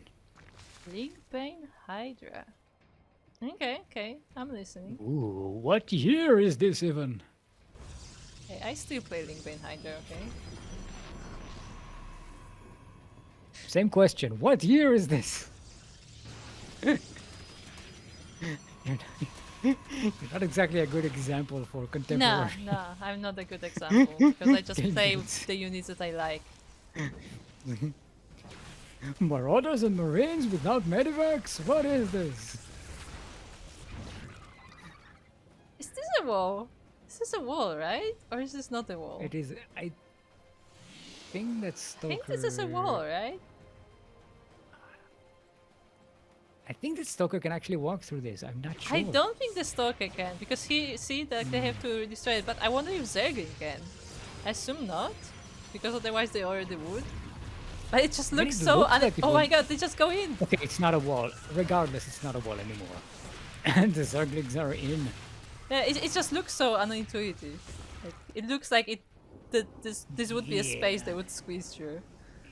It's missing like a little bit of a like a decorative thing, like a tree or something, just to make sure that visually that thing is I blocked. mean, to be fair, I don't know if this is like the do that fault or more that the way like the gateway, like the buildings are constructed, like they have edges, like that are outside of the model itself.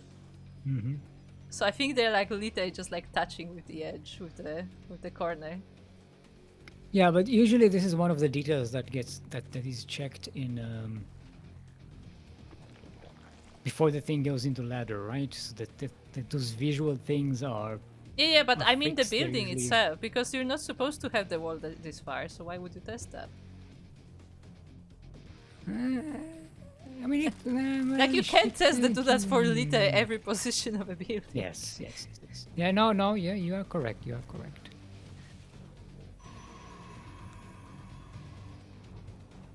Like, this is more just like a StarCraft mechanics thing than anything. There we go. Link Bane Hydra. All the Banes are flanking though. Interesting. So we're not going for a bust of the natural base. We're going to roll into the third base that has no workers in it. Sandwich the army. The Banes get targeted and they get wasted on the Stalkers, but still, there's a lot of Hydralisks left here. Not a lot of Stalkers left. The Hydralisks have so much DPS, it's crazy. Despite the fact they don't have any damage upgrades. I want to say the Banelings did nothing, but the Hydras and Lings are pretty good. The Banelings mainly tanked for the Hydras, I guess. True. They did tank shots. That is true. It's an expensive tank, but still a tank. Look at them Hydras go. Okay, +2 finished for the Protoss, but that's still not a lot. Oh, the Storm puppy! I was about to see if Storm is finished, and it is. It is. We can see it. Yeah. That does help put those Hydralisks in at bay, because they have to stop and back away every time the Storm is cast. It does definitely slow down the Hydras, but the thing is that like all this tech was on the front, like the cybernetics core is currently being remade, so PrettyFly is struggling to even get reinforcements because of that.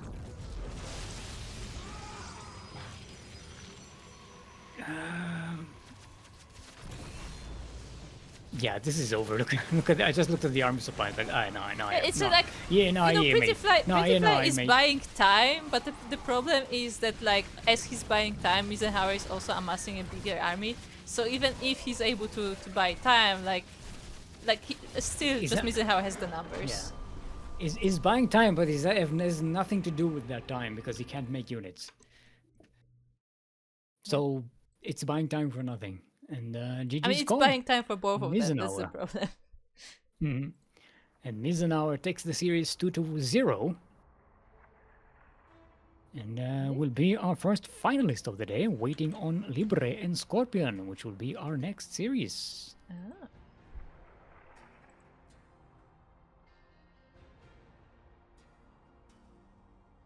I don't remember what race Scorpion is playing. That's not the first time. I do have it open here somewhere. Scorpion is Zerg. Ah. And Libre is a Terran. The first Terran today. Yay, we have TVZ. So it's Peru versus BG is Bulgaria? BG is Bulgaria, I think? yes. Okay. Let's gently escort our players out of the party and get Libre and was it Ice? Scorpion is Ice? No.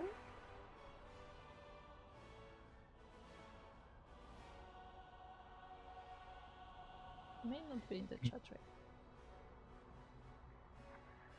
Ah, Scorpion was laddering in the meantime.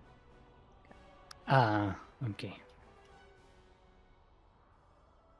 Well, this gives us time to talk about our Patreon page, !Patreon in chat. We'll send you to our Patreon page where you can pledge to support the CranKy Ducklings and our many endeavors in the esports scene with monthly contributions. If you subscribe with $5 or more per month, you get access to our subscribers only chat in Discord and replay packs. That's right, replay packs from the many tournaments that we are producing slash participating in, and we have permission to share. Some of them are really good. You know, we have some pretty high caliber players in our pro tournaments. So I like how you said that you get access to special channel in Discord where you too can find out what Yakuzaku is up to. If it posts there. I'll be honest, our subscribers only chat in Discord is... No. There's more than one. There's more than one. There's the one where like it's like more like updates. Obviously, there's the replay one, and then there's the mute swans, which is mostly me or Yaku posting random stuff we're talking about, with no context. Yes, that's a weird one to go through. Yeah. It's also available to subscribers, so if you're interested in that, it's there. Yes. if you're interested in half understandable conversation between Yaku and half? Kuro. That's generous. Yeah, it's very generous, yes, indeed. Quarter. An eighth understandable conversation. Good Scorpion. I mean, I say half, but it's implied that if you do listen to the conversation, you will understand all of it, which is not true. Yeah, not necessarily, no.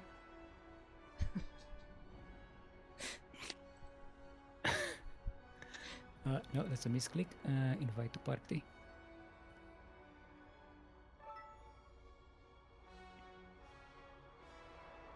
First map, Rorschach. Is it just a Rorschach? I don't know how people pronounce it. I don't know either. I'm assuming it's a German name, right? So it's. It looks like a German name, but also the English-speaking people apparently pronounce it Rorschach. I'm like, Rorschach. okay. Rorschach. Maybe it's not German. Maybe it's like Czech or something. I don't know. No, it's not. Or it does not look like one. Let's be put that way. Because you never know, because it could be like transformed like 10 times and it doesn't look like original anymore. Okay. That was a good joke. I don't think you made it intentionally though. Because the Rorschach text is like all bottom blots of ink that's different all the time. True? Get it? True? Yes. True. That was. No, that was not intentional. Yes, I know. I figured because I was laughing and I was like, "There's no way she." No, I'm not. There's smart. no way she's. It's not about smart. It's like if you would have said it intentionally, you would have had you would have been so proud of yourself. True. You would have had a little pep in your step there, but you didn't. It's like, oh no, she didn't. She didn't notice that. No, I did not. Anyway, speaking of pep in our step, we are on Rorschach, the map that it looks any way you want to see it. We're in the southwest corner of the map, all the way from the land of Peru. It is our Teal Terran. Give it up for Libre.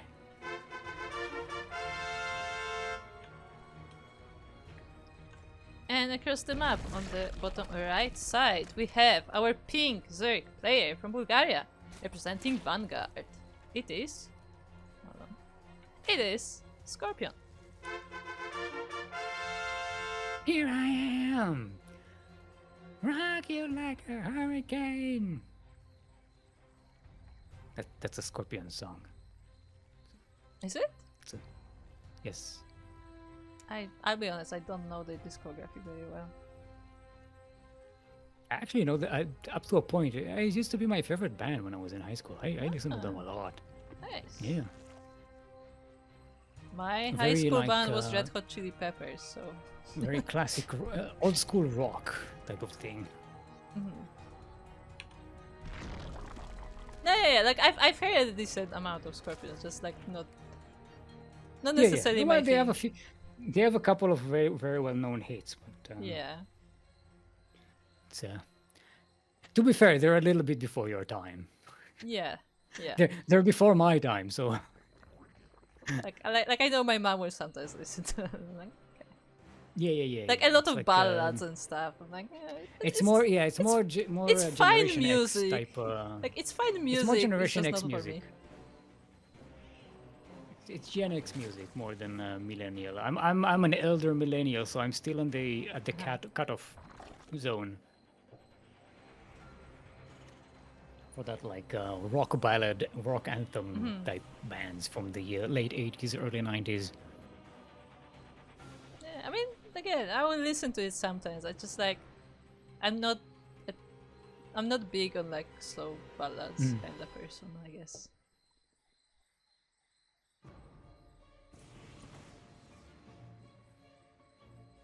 Yeah, Mizenhauer is saying it's Swiss apparently. Oh, but is Rorschach Swiss or is the map maker Swiss? Hold on. If you mean the Rorschach guy, okay, that would make sense. Instead of saying Rorschach. Rorschach. Where is Demi actually? Where is the shark? I saw him in game yesterday. Ah. So I don't know what he is he's around. up to, but he's in game. I mean, he should come back. I mean, with Mio again, Micah is gone. He can thrive. Sure. But again, with how many mutas we've been seeing, I feel like Demi would have a time. Yes, he did love his mutas, and we loved him for it. Sure.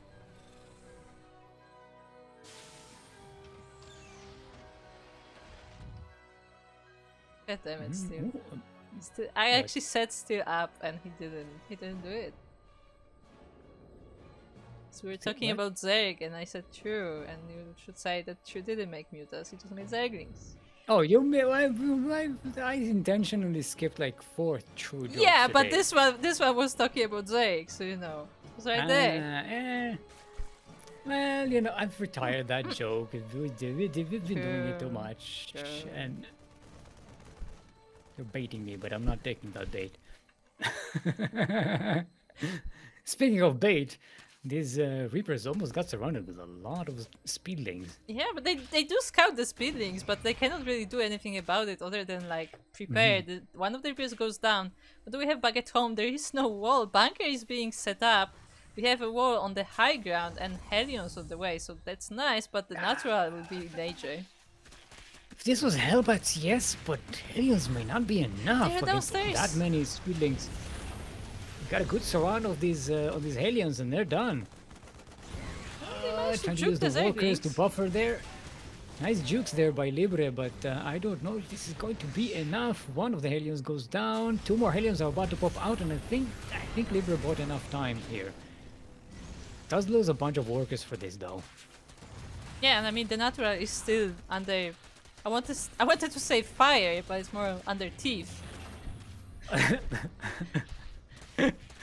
Under tooth marks, under claw marks. And we have a Banshee on the way. Yeah, but that means that the Libre is forced to stay on one base for the time being. Yes, but does save the orbital command, so that's good to have. It does have energy, so it can be landed, and the mules can be used from that energy. Scorpion, not that far economically ahead at the moment, so Libre can catch up. Yeah, I think it's not beyond the realms of possibility. I think Scorpion kind of hoped that we will be able to break into the main base, although he does have 3 bases, so I mean he should be able to get away with it eventually. He is working on Baneless, so maybe he will be trying to bust this wall as well. Or maybe just, you know, for safety. Scorpion has some static defenses at home with spores and spines, so safe from little poke-ins. So this one Banshee shouldn't be doing too much, or like a Widow Mine, but a big enough Hellion drive-by could wipe out a mineral line. Yeah, I mean, yeah. Even the Banshee, the wall is open. the problem with the Banshee is that Banshee has quite a lot of range, so even if you have a spore, like it can just still like nip at the drones on the edges of the mineral line. Yeah, but that usually takes a lot more concentration. You have to do it specifically. And if you fumble it even a little bit and pay attention somewhere else, suddenly you don't have a Banshee. Also, there are queens that can help, right? True, true. So it's not... But 2 Banshees sneaking in conjunction with Hellions sneaking by, I think this that should be a 1-2 punch that does a lot of damage.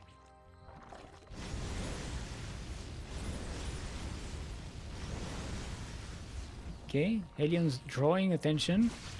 Oh, the Banshees just fly in right into the base. They do take they the do queen have though. cloak. There we go. Get cloaked. Take out the spore. There are a couple more spores here though. Banshees, but Banshees? you have to move. But yeah, you have to be active. You have to be proactive here. You can't just sit around and wait invisibly. I know it feels safe, but you can't do that. Oh, they're attacking larva and the hatchery. The targeting is not perfect here. They're wasting a lot of volleys. Okay, they still do damage, but yeah, Libre needs to do a hell of a lot more damage to. I mean, the Hellions are coming for round 2. Okay. That's a little bit more damage, but the spine here is making it difficult to punch right into that base. Is the third saturated? The third is heavily saturated. It is now. Ooh. Oh, if the Hellions got in here. Yeah. Because I was gonna say, because originally there wasn't too many drones on this base, but now there's twice a base on this point. I guess Libre kind of is afraid of losing those Hellions because then he knows he's got nothing to defend at home. True, but I feel like if... Oh. Did he float that? He floated a base to the... Oh, but it was found out. There's a Zergling here. And there is a worker-only path here, that's pretty good. Yeah. That was a cheeky move there by Libre to establish this base. That's half gold. But yeah, it was scouted. This is very difficult to defend because on ground it's a long way from the natural to here. See, the thing is though that Scorpion himself doesn't have that many units. Like he has some Zerglings and he's making more, but yeah, he doesn't have a huge army. And a lot of them were turned into banelings as well, so which are not the best against aliens. It depends. They don't. They're a bigger unit. They don't clump up as much as Marines say, so you don't get as much of the out of the AOE of banelings as you do. They also have a lot more health. Oh, yeah, nice surround of the banelings Hellions. roll in. They clean everything up. Who cares if they're efficient? If you have a lot of them. If you have enough of them, they don't have to be efficient. No, but this was a very well done fight by Scorpion, using the Zerglings to trap the army in place and then coming in with the Banelings. So very nicely done. The wall is not a wall. The bunkers do have some Marines in them, and this attack kind of gets stopped here. Only 3 workers died. Libre did lose a lot of army units, but yeah, still has the badges, which is nice. Sure. It's not ideal, I guess, dealing with Zerglings, but they do. Yeah. So neither player is really trading ideally here. There's a spot here. Look, there's a spot. Which does what? It does this. Oh, what the? It's a visual thing. It's just a Those visual. Zerglings, they're flying. They're jumping So over if the any cliff. map maker is watching, here is also a spot, because I know there's more than one. But here is also a spot. It's something about the pathing, like on the like near the cliff, where sometimes it will just jump up. The thing is, it's purely visual. Like it doesn't actually do anything. It's just visual. It's. I don't know if it's just visual, because if the thing that's the problem there is the line that marks what's high ground and what's low ground is a bit buggy. Maybe it actually counts as high ground. I don't think it does, but I have to check. I think it's just a visual thing where like they just stand higher. Should have looked at the vision of the Zerg there to see if they got high ground vision from that. Alright, Libre not quite doing much damage in return. How many workers do we have? 12 dead SCVs, 16 dead drones. So all in all, neither player has done any crippling economical damage so far in the game.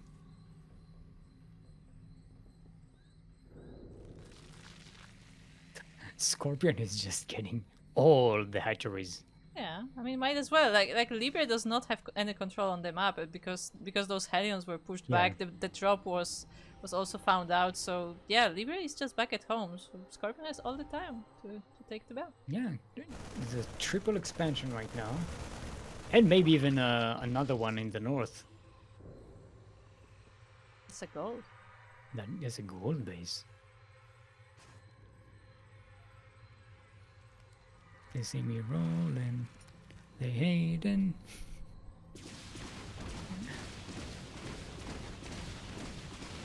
Okay, these badges are somehow still alive. There's nothing that can hit them except now. Okay, one of them has 16 kills, the other is 27. Just so you understand how effective these two have been. And now we have tanks together with this army, and suddenly the Bionics aren't so effective anymore. We have Corruptors in the sky and Hydra then on the way, but the Terran army is right here. The Marines were not split, puppy, and there's a lot of Banelings to roll through. But they roll into tanks. The tank holds, and a lot of the Marines still survive. Reinforcements are on the way as well. The Medivacs are doing a good job healing. And the bio pushes forward. Tanks are setting up at the back, leapfrogging. And there goes that third base. Scorpion still has plenty of bases left.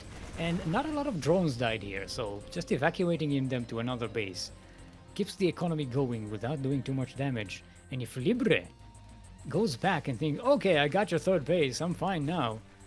No, that would be a mistake. You are not fine, Libre. You are not fine. Yeah, 30 drones in this base. If we look at Libre's vision, has no idea about the gold base in the south and the base in the northeast. Upgrade complete. Okay, Libre out of the map again. But I think the momentum is off here. Scorpion has enough units, I think, to counter this. The tanks are still pretty scary, though. Yeah, but one of them is very low in health. The positioning is really good here, I think. But Scorpion is coming in from all sides. The Banelings are rolling in. They were targeted by the tanks, but still a lot of them are left. And most of the Terran army disappears. Yeah, the Medivacs were chased away by the Corruptors as well, so there was no healing for these Marines for quite a while. That said, though, the ground army of the Zerg is no longer present and the Terran is reinforcing. The Medivacs are all dead. There's still a tank left, though, so Libre is in a position where they can keep on pushing. That one gets surrounded here, though. The Zerglings managed to get to the tank. It goes down. It's a bit of a misstep there by Libre, losing that siege advantage, that anchor position. And now the Marines are just fighting for their lives here, trying to do as much damage as they can, but then they only killed 5 workers in this attack, and the Terran lost an entire army for it. I mean, to be fair, so did Scorpion, but his army was mostly Ring Bay. As a Zerg, you kind of expect to throw an army after an army, and keep in mind, the economy of Scorpion is fantastic. So actually, let's look at the that's graph. not a huge loss. That's a loss you can tank. No, the tanks are in the Terran army. And now we have Marines, a Marine run by, no Medivacs, no nothing. Ooh, great Inspire and Ultras on the way. And upgrades, but no backup here. That's a good run by. They do find this base, which is nice, and kill a lot of workers. Sort of equalizing the economy a little bit, but they are all, well, actually not all going down. Oh, they do catch the evacuation here. Gonna catch more workers. Alright, but this army gets wiped out. Libre is moving out with another army out on the map. This base is still saturated after that. But now, for the first time in a long time, Libre actually has the worker count advantage and has enough bases to actually saturate that. Oh, making saturate with them. Not making bangs, but there are 2 tanks here staggered. If Libre splits correctly, this should be a pretty easy win for the Terran. I mean, it's a little tricky. There's not that much bio here for the backup. Oh, kill on the hatchery. Nice catch there. Preventing that third base from being set up once again. That's another bale of opening. Split, puppy! Split, puppy! Oh, they get picked up by the medevac, but the medevac goes down. Just have a couple of tanks left. Yeah, it's just Libre, the tanks. Libre is throwing all these bio units into banelings without splits and good positioning, and it's costing him the game. He's done it way too many times in this game to really catch up. I think this is good damage though. And Scorpion is now down to 40 workers. Okay. Yeah, I've been losing a lot of those. So despite Libre's not so efficient tradings, especially against the Banes, still manages to do enough economical damage to keep Scorpion's advantage very low. And the defensive position is pretty good here.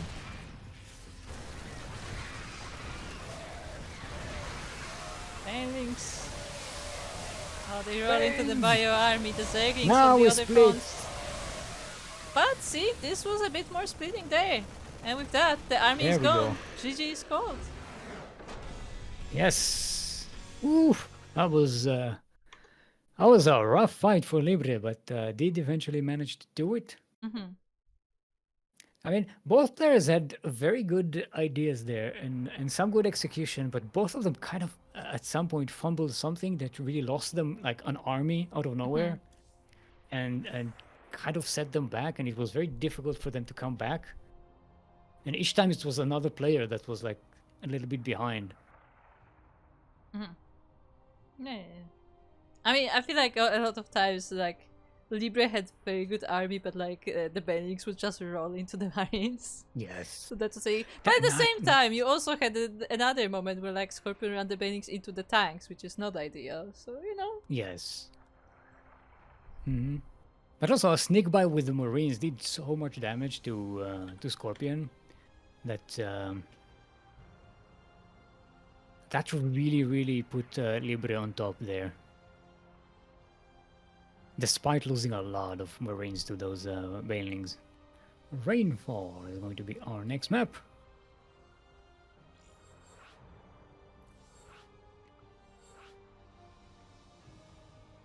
So Mizenhauer pointing out that there were no upgrades for the Zerg side as well.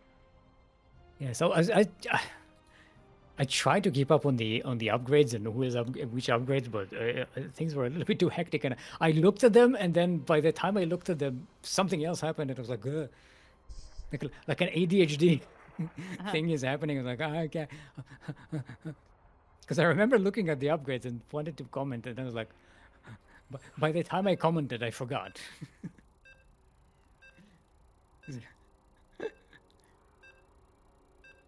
Yeah, this game could have ended like 3 or 4 times already. Yeah, that's the point. Each time a different player threw the fight, and then like gave the other player a chance. I wouldn't even go as far as to say true, but like there was certain decisions made. Yeah. Well, it's not. A throw is a bit too exaggerated because it's not like they completely just botched it, but they made some tactical errors, critical tactical errors. Let's say it like that, right? I mean, there were some nice moves as well, which definitely. No, fantastically well. I'm very impressed with both of these players. They're playing fantastically well. And speaking of fantastically well, we are on Rainfall. Or it's raining all the time, I guess. It is. It's very wet here in the southeast corner of the map, all the way from the land of Peru. It is our not so teal Terran, El Libre.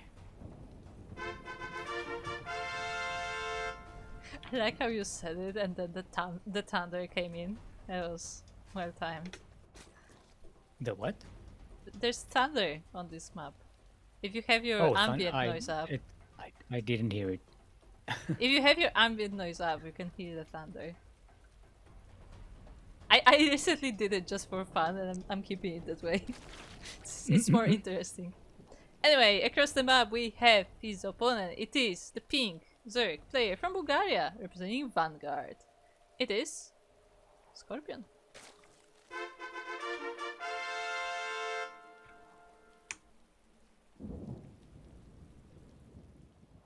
This map is very ASMR. Just like rain and thunder and just like gently falling I don't drops. I don't really hear those sounds that loudly. I'm telling you, you need to put your ambient up. Okay, I'm doing it. Sound. Not do it. It's up to you.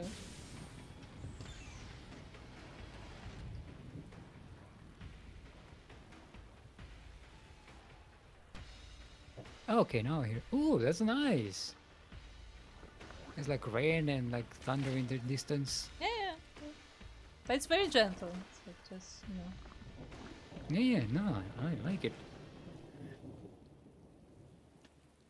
It's like sitting on a rainy evening in the forest. We need a crackling fire, that's what we need.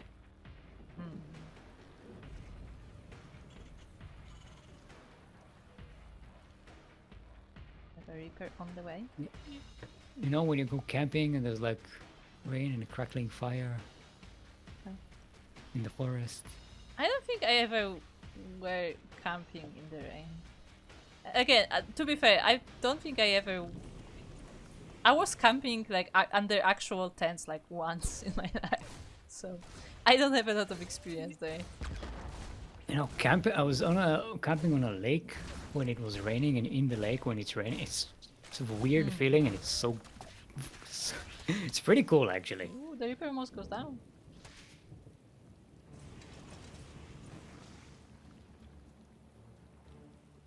It was very close, but there is. I mean, yeah, it was just able to escape. There's also an SCV scouting for that third base, so keeping an eye on Scorpion. We got 8-0 Fang coming in with speed and a safety spine at home and no for gas. Scorpion. Completely pulled out of gas. Pulled out. See, light. This is how you pull out. The thing is, usually you get the Bane nest, you know, and just leave like a little bit of the Zerglings in, but no, just straight up, we're going Zerglings. Oh, this one also thinks he's a Zergling. Don't ruin his dreams. It's from the HR department. Is the morale booster. Morale booster, or is he just there, like, you know, to remind them what no, it's a job cheerleader. is? See, it's got the pom poms. Pom poms, yes, the pom poms that they use to cut minerals. Yes, they're laser pom poms. You imagine like pom poms, but instead of like strands of hair, they're like strands of like lightsabers. Oh God. How many limbs can you lose in a second? But did they also like clash with each other though? Like that would make a horrible noise. Yeah, that would be like really loud. Yeah, no, that's a stupid idea. I'm sorry I came up with it. Even in my head, it doesn't work. See, I like how we didn't word for like, oh, this is ridiculous. Okay. They were like, no, this is not practical. Yes. Well, you have to try out the weird ideas, you know. That's how you get innovation. I'm waiting for an innovation joke. I gave you that on a silver platter. Innovation was not a very innovative player, though. Yeah, there we go. There he is. I mean, he recently played again. I don't know if you saw. Did he? Yeah, there was a Legends tournament in China called the Doyu Cup. So he played in that, but also after that he played in GSLCK. In the Invitational. Did he get far, or did he just go for fun? No, I think it's just for fun. Like I would not expect him to come back. Nah. But he's showing Yeah, up. he was a pretty cool player to watch, you know. Maybe not. See, it's not innovation that was cool to watch. It's everyone trying to beat him that was cool to watch, because everyone would keep trying new things and nothing of it worked, because he was just doing the same thing and it kept working. It's like playing like a robot, and everyone was like, "Meh." Yeah, that was the whole thing. He got that, you know, nickname for a reason. The Yes. machine. The machine. Alright, get a lair and some upgrades coming in for Scorpion, including the speed rod. The Vikings will surround these Hellions eventually, but they did just run straight into the fire. Well, it's a good catch, because you'd rather lose Zerglings to that fire than let them roll True. into your mineral line and lose the drones for them. To have a wall. There is a bit of a counter there with the Banshees in the north, but there is a spore here, and the Banshees start moving out of the way. Yeah, it flew a little bit too close to the spot. Now it has a nice position though. Banshees are like oracles. You have to babysit them in order to make them effective. You have to constantly make sure they're positioned right and that their targeting is effective. Otherwise, just kind of wasting them. Yeah, this one is doing quite a lot of damage though. Yeah. I think the one from the previous game had like that like 30 kills before This one before has he that? died. Yeah. Oh, it's a Goliath. That's a really good match. Yeah, it's a Goliath. Goliath, not online anymore. Wait, is this like... Yeah, it's a Goliath. No. I didn't say anything. Don't worry about it. Lucas Arts. It's definitely not an 80. I thought it was an 80-80. No, I didn't think it was, but like it you know, it looks like a reference. I was like, no, Lucas Arts. I mean, a don't worry Goliath is about it. basically a Goliath is basically an 80-80, right? Yeah, that's what I mean. It's like, you know, you have all these moopies with the Goliath. I'm like, it's a bit close. In the forest. In the forest, yeah. In the rainforest.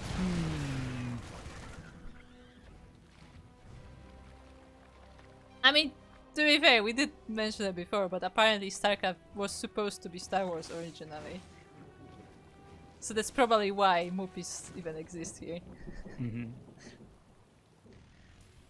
I'm pretty sure the moopies were created long after the original StarCraft as like a thing. Right? Maybe, but what I mean is like that there may be reference to that. It's like the origins. The moopies are definitely a Star Wars reference. Yeah, there are Star Wars, but I mean the reference to the origins of StarCraft more so.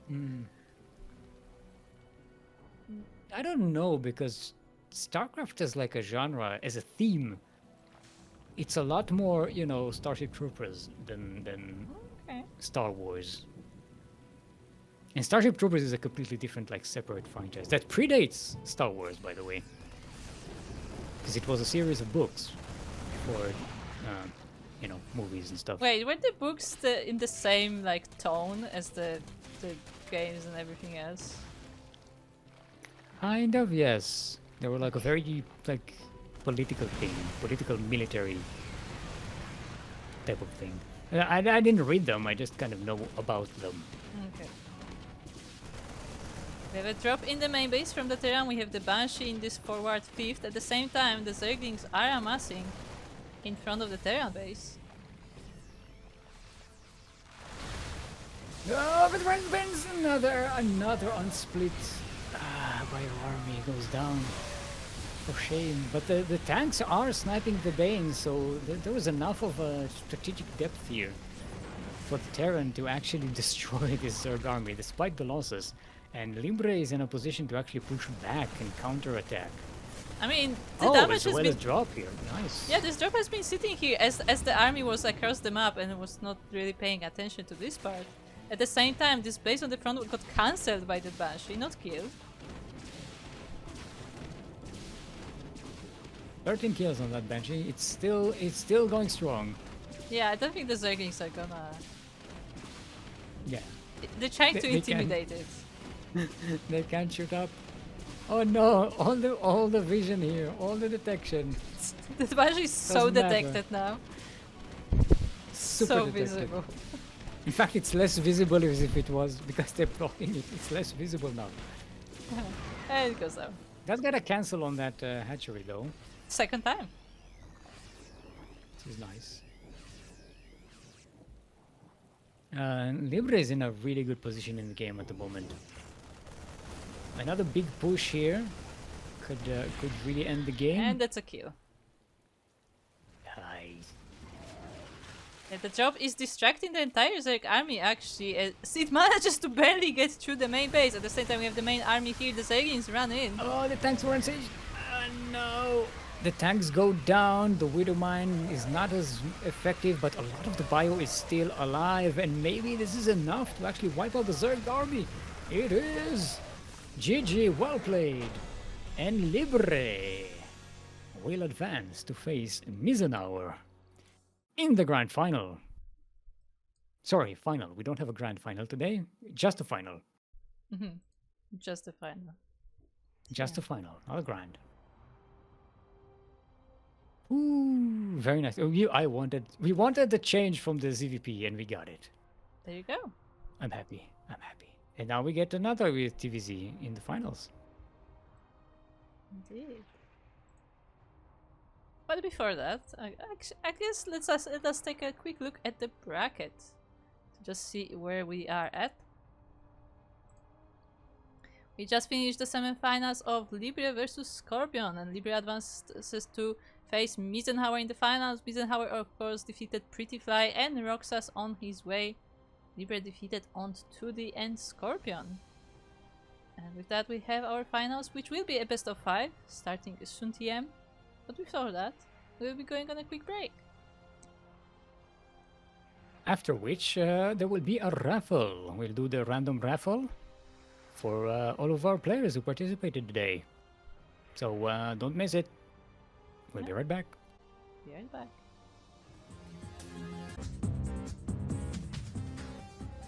And welcome back! Welcome back to Sea Duckling Open number 147. Our monthly tournament for the diamond players, essentially. Up to 4.2k MMR, of course, you know, if you're a lower rank you can play as well, but that is the upper limit of the tournament. I'm Kuro and I'm here with Steelmold, of course. Lear. So yeah, we have our finals prepared. The finals are coming. We have Mizenhauer versus Libre coming right up. But before that, we have something else to do. We have the random raffle. That is the raffle that we do here at the end of the tournament. And if you participate in one of our tournaments and finish at least one series, that is one series, doesn't matter if you win or lose, as long as you finish it, you are eligible to participate in the raffle. The prize for which is $5 US. And today, everybody gets to participate. Everyone finished their series. We have no walkovers, no disqualifications, and yeah, everybody can win. So without further ado, Group, who is the winner of today's random raffle? So today's winner is, drumroll, Darkstorm D. Darkstorm. Yay! I believe a newcomer in our tournament. I will double check, but I believe that this is the first time they are playing, and they did play in the first round and they went down against On2D. But now they are $5 reachers. So make sure if you hear this message, make sure to join the Maturino, and yeah, the $5 is yours. All right. So let's see if our players are ready for the final match, a best of 5 match. It's going to be Mizenhauer versus Libre. Should be fantastically good. Both of these players have played fantastically well today. We should see some interesting games ahead of us. It's going to be another TVZ. Classic. Yeah. Talking about Starship Troopers. True. This is the classic the classic sci-fi matchup. Mm-hmm.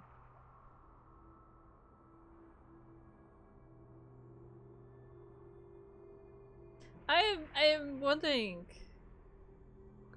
talking about stuff like Starship Troopers and StarCraft, I'm wondering how they're gonna do Zero Space lore, because they also have, you know, a human race and a bug race, but they decided that their bugs are plants instead. And instead of like spreading like creep, they spread grass. Like they went for a different concept. I wonder how they're gonna. So they went Warcraft with the trees, right? I guess, do the trees spread Warcraft grass? 3, we have, I don't know, but it's kind of like they're trees instead of bugs, right? Kind of. I mean, there are still bugs though in Zero Space. Yeah. So, Zero Space is the StarCraft kind of remake, right? Not remake, like a side project made by the. I feel I would say that it's less StarCraft and more like in theme. It's more like Mass Effect, I guess. That's kind of one of their main inspirations. Yeah, I mean, I remember looking at it aesthetically. I was like, nah. That's not a StarCraft game. It's not. It's not supposed to be. Kind of like. Yeah. Anyway, speaking of things that are not supposed to be, Fear and Faith. We're in the southwest corner of the map, all the way from the land of Peru. Made it all the way through that the lower side of the bracket into the finals. 80s are Terran and Libre.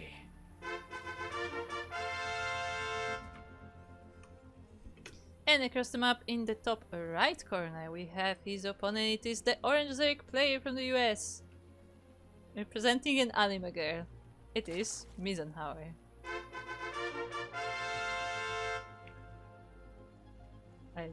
I shake my head every time I see the decal.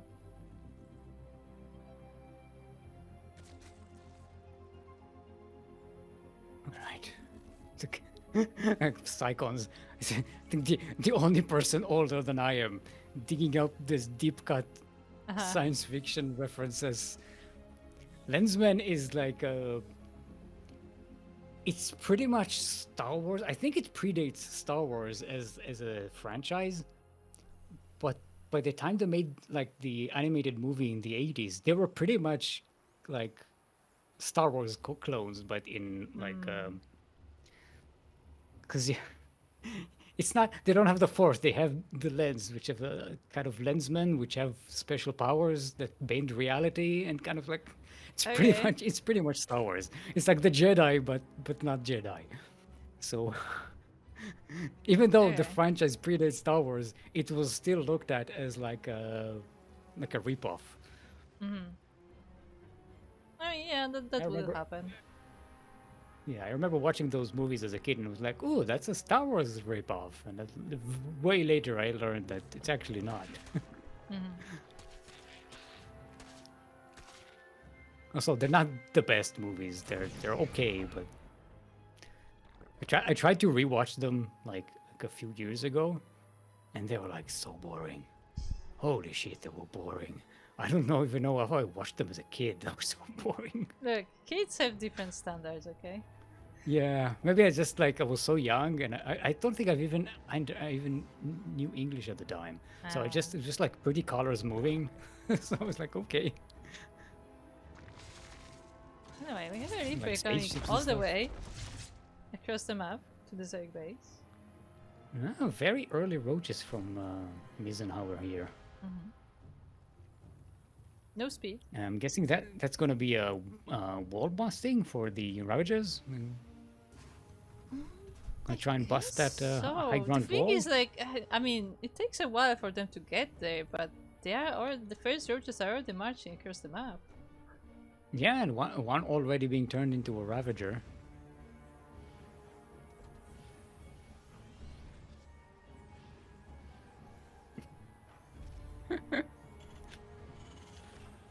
Yeah, we have a bunker on the high ground, but there's nothing to feed it right now. Just Reapers. Yeah, I mean, if the bunker holds up, that should be okay, but the Ravager will take care of that eventually. There are no units. Like, it's cool that there's a bunker, but there's literally no units, as the the add-ons were just switched and the production is only now ramping up. Like the 2 Widow Mines are coming out, but they're not here yet. So it's just the Reapers versus the Roaches. Terran just doesn't have any units. One of the Reapers does go down. The bunker will not go up. The wall is about to be completely not a wall. And the Widow Mines pop out, but they dig in a little bit far. The Zerg can definitely avoid them. If Mizenhauer saw these pop out... Oh yeah, important... You can definitely avoid them. DG's gold. That is a very quick win here from Mizenhauer. Yeah. Very quick, very decisive, very strong strategy to just commit to those roaches and go across the map. Yeah. Alright. That's the strong start there by Mizenhauer. I was gonna say something important about the Widow Mine that has also changed is that the targeting is faster than it used to be, so it's more difficult to avoid the shots. Why is Nicorad broadcasting in chat VZ matchup unplayable? Am I the only one seeing this? I don't think I have him on friend list. I mean, look, this is a general vibe of the community that like Zerg is a little strong right now. But I just like the timing that we just like finished TVZ where the Zerg won like handily, and it's like VZ matchup unplayable.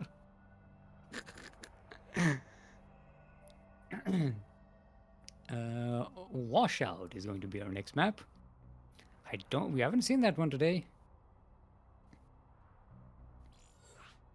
We have not. Mizenhauer is like another map I've never played.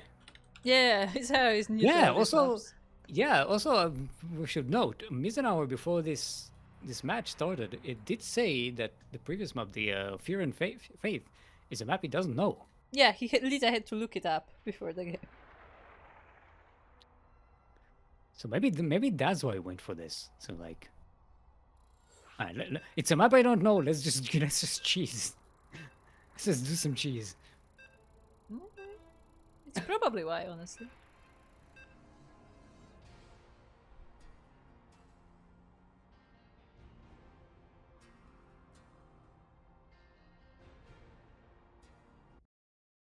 All right. This map is... It's a snake. It's confusing me because I'm trying to follow the lines and I'm like, they're not connecting. It's a snake. It bugs me. It bugs me. It's a snake. No step on snake. No step on snake. All right, everyone. We are on Washout, where everyone comes to wash out. Where all the old players come in to get washed up. In the northeast corner of the map, all the way from the land of Peru, it is our teal Terran. Give it up for Libre.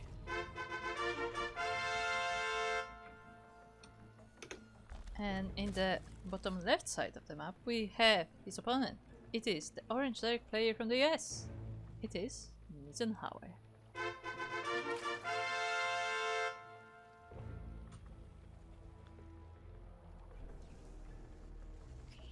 Oh, I forgot I have the puppet thing. I keep forgetting I have the puppet as a picture. Yeah, you do. And it's looking as seductively as always. Yes, very sultry. How is the puppet doing? Do you take good care of it? It's in the box. It's doing fine. Sleeping in the box. Keeping dust away from it.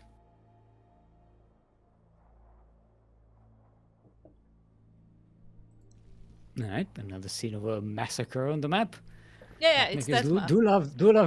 Map mechs do love their ripped pieces of people. I mean, look, this is a game about war, so I mean, fair. Yeah. But yeah, we were. I remember we were trying to figure out last time what actually happened on this map. Yeah. Because we do see a lot of carnage, but we don't see what caused the carnage. Which leads me to think maybe it was Protoss, because Protoss units kind of disappear when they die, right? they psionically just evaporate. No. That's not exactly what happens. I believe, like, for, like, infantry, to call it that way, they are being called back to whatever, like, mothership is there. But, like, if you see, like, you know, like a Stoker or a Dragoon, they just fall apart. Mm-hmm. Yeah, I mean, some units just they don't leave a mark. They don't leave anything. There are scratch marks here and there. So I'm thinking maybe it was like a giant, like Ultralisk or something, but giant Ultralisk doesn't fit. A kaiju look at the size of those claw marks. Yeah, but why would there be claw marks of an Ultralisk? I don't know, some giant beast. Like, I feel like that's kind of that's the thing. That's kind of the thing about StarCraft, that, like, it's entirely possible that there are other creatures in the StarCraft universe, but because it's so focused on, like, the 3 races, like, you know, you don't think about how many other things there might be. Wasn't it part of the Zerg story that, like, they take other creatures and other life the original Zerg, like, yeah, they would just feed on other creatures and take their traits.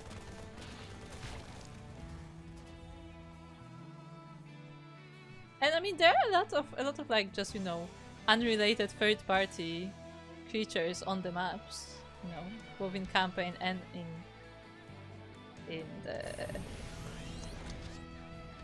multiplayer. It's just that, like, we are treating them more like a background instead of thinking, like, you know what, maybe there was like a kaiju whale here that just, you know, destroyed this entire town. I don't know.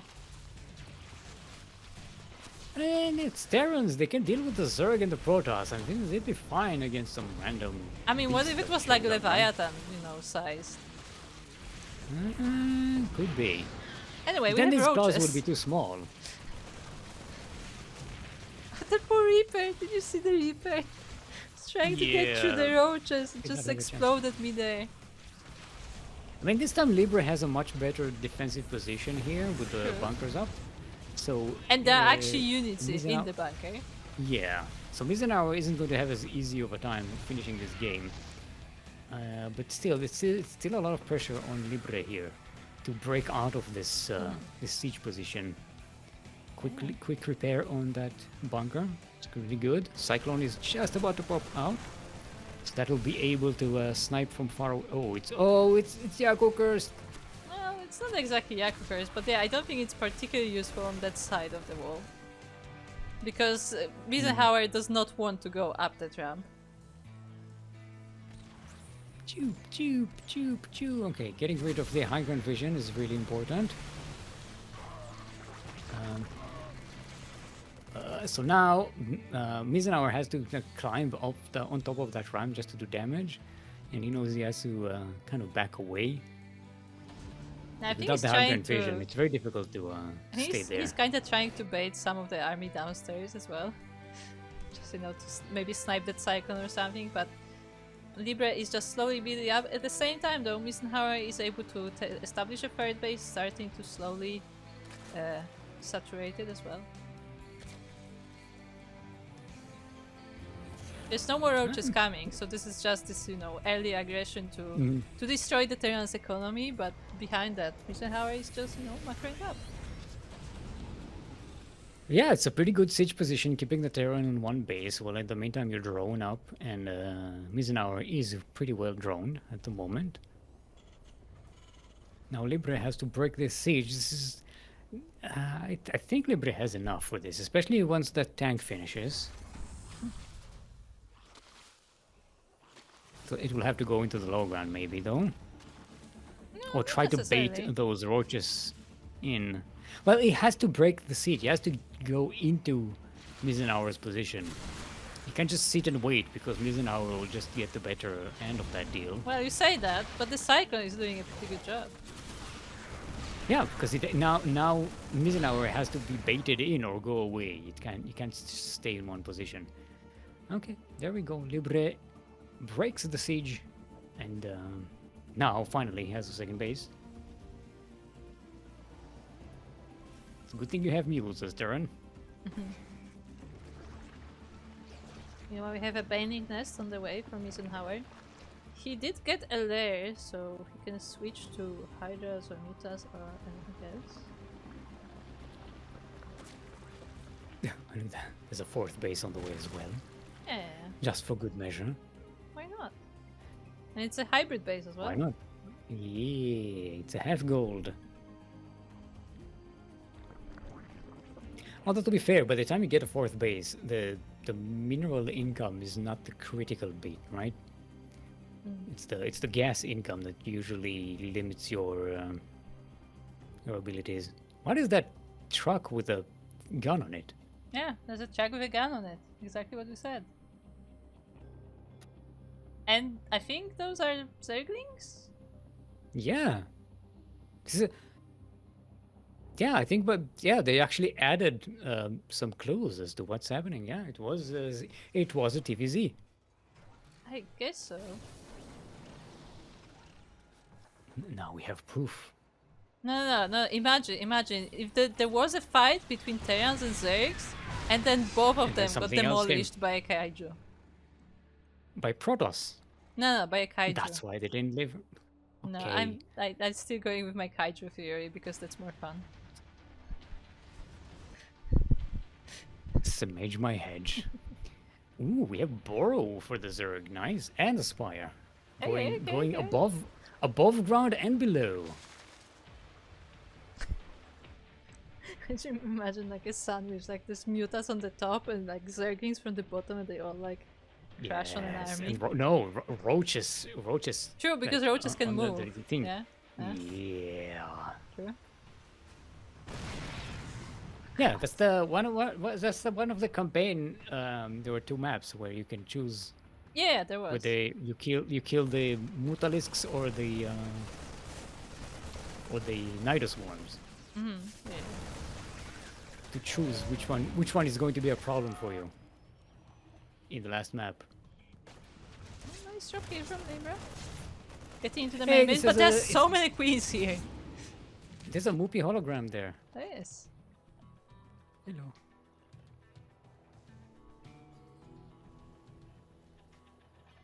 I like Maybe the that movie theater is showing Star Wars. Is it? Yeah, and the movie hologram is like an advertisement. Ah, okay. Makes sense. Ah. Yeah. Definitely. See, that's the movie theater in there.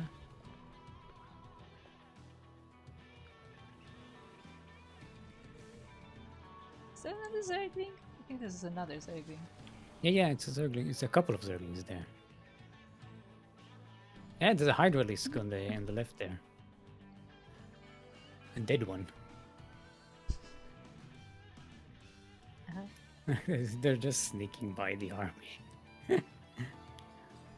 Don't worry about us, we're not here. Oh no, they're gonna expose. The Marines are just going to run right into the Zerg. Oh no, or not. Those lucky 4 Marines. They actually survived. Yeah, the Mutalisks come in. There's some firepower here for the Terran, but I don't know if it's enough to kill all of these Mutalisks. Right, they just denied the combat shield, so there's that. The turrets go down as well.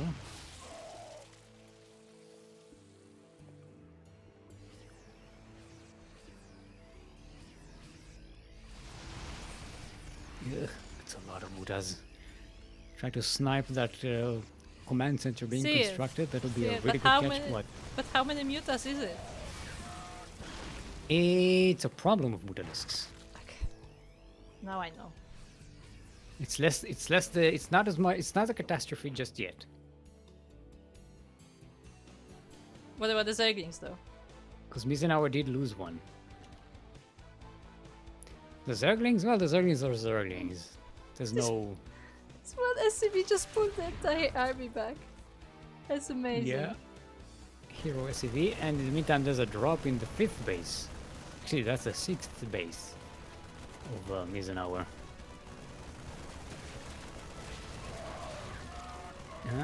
Mizenhauer protecting that base and using the Mutalisks to camp the production of Libre. That's very nasty. Now, this was a catastrophe of Mutalisks. Quite a lot of them. We're down to 18, so we're back to a problem. They don't quite one-shot turrets, but they're very close to it. Quite a few of them are going down to the Marines, so there's that, but they definitely do damage to the Terran base. The Marines don't have any upgrades. Other than Steam. They don't even have combat shields. Yeah, because it was denied by the Mutas. And it was not remade. Yeah, but it was not remade. Oh no. That's kind of the thing that, like, from the beginning of the game, remember the game started from the Roach siege, so like Libre has been trying to make up for all the losses this entire time. Didn't quite have the... And one of the things that got behind is the tech. Yeah, like didn't have the luxury to like spend on, like, you know, upgrades and stuff. The Bailings roll in. GG is called, and Mizenhauer is on match point. Indeed. Oh boy, this is a tough one. Libre is having a lot of trouble with those early game attacks.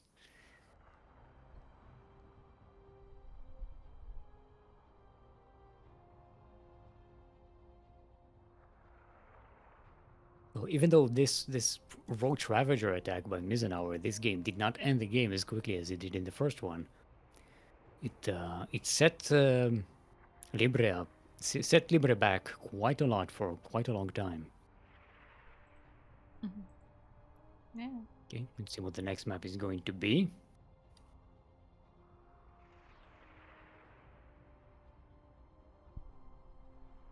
Backsteam up. Backsteam up. Backsteam up.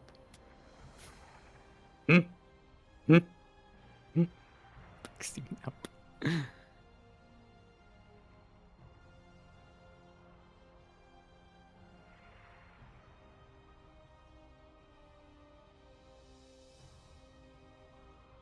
All right.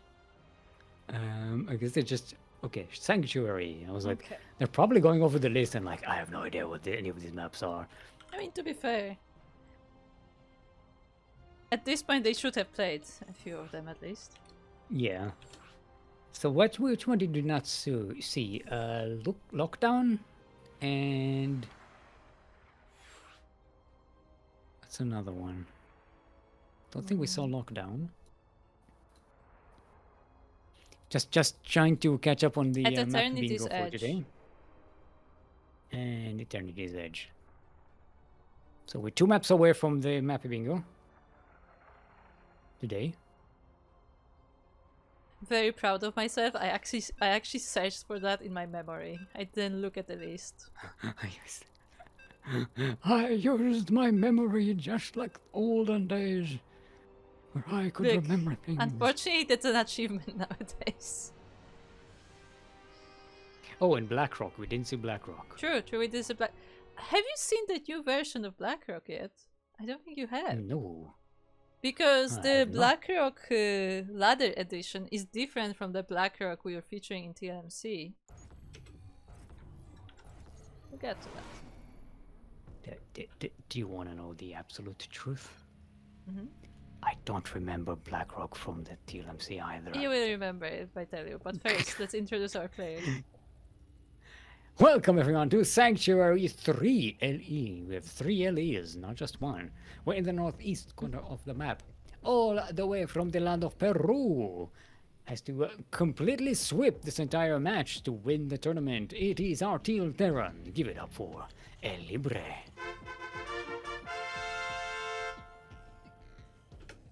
And in the bottom left corner of Sanctuary, we have our orange Zerg player. From the US, it is Mizenhauer. I have just realized that I have the thingy on the entire time, the nameplate. I hope it was correct. I cannot tell, but it works out. Anyway, Blackrock was the green map with orcs. Oh, right. Yeah, I told you, you will remember, because it was very... like, I won't say unusual, but it was it was different. However, the problem is The problem is that the Warcraft models, while they are available for everyone in the editor, they require like some special stuff to actually work in StarCraft, and apparently Blizzard was not, able to make it work for this TLMC. So instead, Avex had prepared a version that uses only assets from StarCraft itself. So all the orcs were replaced with like Tauren Marines and stuff, and Moopies. And apparently he manually replaced every tree, like just Oh. So there was a lot of work put into that. But at least Avex did make his own different version of his own map. Well, yeah, I suppose if you take the risk of using assets that aren't necessarily available, the thing is, you kind of know that you take that risk. Oh, the Roadrunner is on the back. The thing is that Avex said that it's possible to make it work, but probably because they don't have the attention or resources to work on stuff like that. It was just not not feasible to work on it right now. So instead he had a different version prepared in case that happens. But anyway, yeah, I know that feeling. I know that feeling. I'm an architect, a landscape architect by profession, so yeah, I know the feeling of planning for something and then having to change your plans at the end, and okay, we have to do something completely different now. We have to change everything. Yeah, the command center gets delayed as the SCV is sniped, and now Libre is scouting across the map. Will he see those roaches? Oh, he will see the roaches, alright. I guess by now you should know that's what's coming, right? You should expect this, especially on a relatively. This is a small-ish map, right? It's not like there's a short rush distance, which definitely helps with these kind of roach marches. The thing is, there are not a lot of units yet. There are 2 Marines and more on the way. Bunker is on the high ground. The command center is almost finished, but not quite there yet. The second bunker is being built here. It will not finish. A tank is a quarter of the way finished. So Libre just have to buy a little more time. Oh, the command center doesn't finish. It has to be cancelled. That is a big hit to the Terran economy. Yeah, now it's just a matter of clearing up the siege and expanding, because now you will have to rebuild that thing. Yeah, basically it not only delays the economy itself, but also you lose some of the resources, because you still lose the 100 which you could have used for these units. So not ideal situation, definitely. But the safety tank does come in clutch here, so it helps break the siege a little early, but the siege already did the damage by getting a cancel on that natural base. Yeah, and again, this is not an all-in from Mizenhauer. He is droning behind this, so this is basically the goal of this push, is to delay the Terran in whatever they're doing. It's a tank! Ouch! Ouch! Yeah, the tank going down is enough. If Libre kept the tank, that would have been so much better. Because that means if Libre tries to push now, he pushes with just 1 tank instead of 2.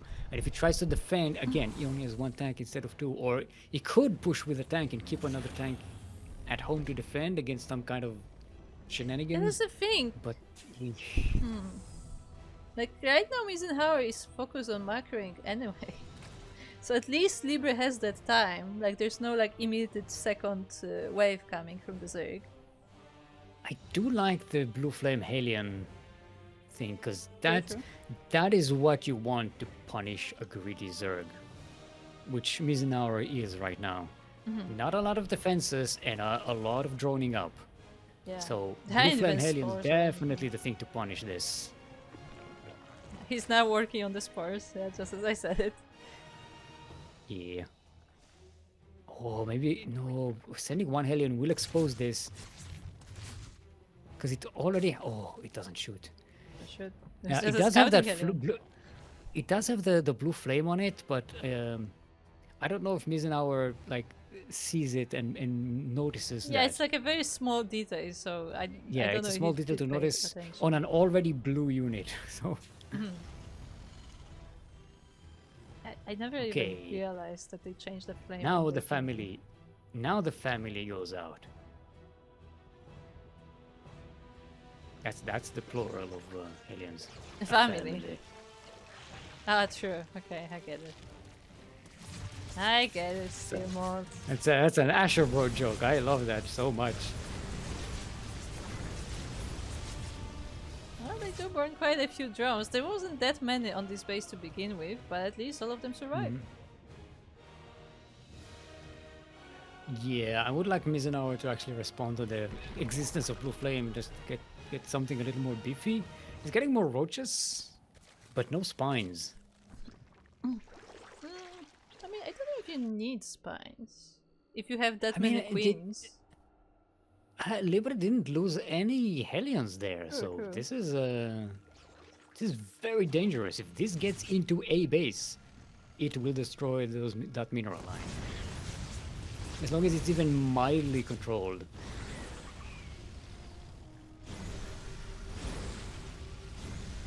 But I guess Mizenhauer has to be on top of responding to this, and so far he has been. The queens are in position, and the Zerglings are there to back it up. Yeah, it looks like Libre is backing away, going back home, getting some more Cyclones out, getting an armory for, I'm assuming, for Hellbat Cyclone. Getting the Magfield offer. Magfield, is that still Magfield accelerators or what's it called? Yeah, Magfield accelerator. I have memory. I know things.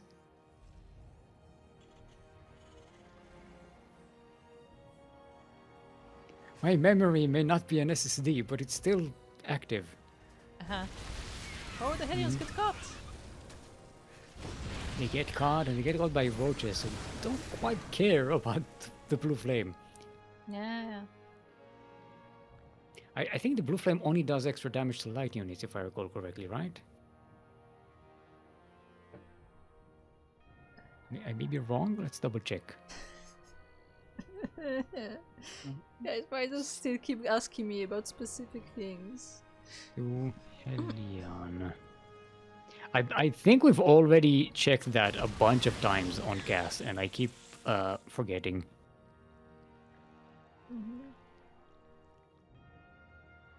Infernal Flamethrower. Is that what it's called? I think they may be the version from the campaign. It may be like an older one. She's deadly against light armored targets. Okay, whatever that means. Doesn't give any stat detail about the damage. Anyway, the Cyclones are now moving out. Actually, no, the Infernal Flamethrower is the base attack. Okay. Makes sense. It's not the upgrade.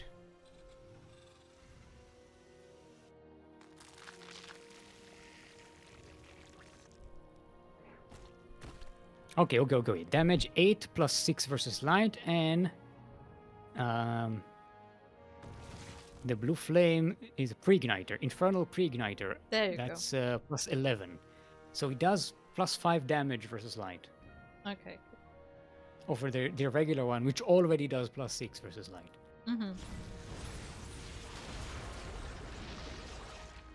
There we go. We have an answer. Sorry, it took 5 minutes to acquire. Well, you're just in time because the Cyclones are now moving across the map. And trying to find some damage.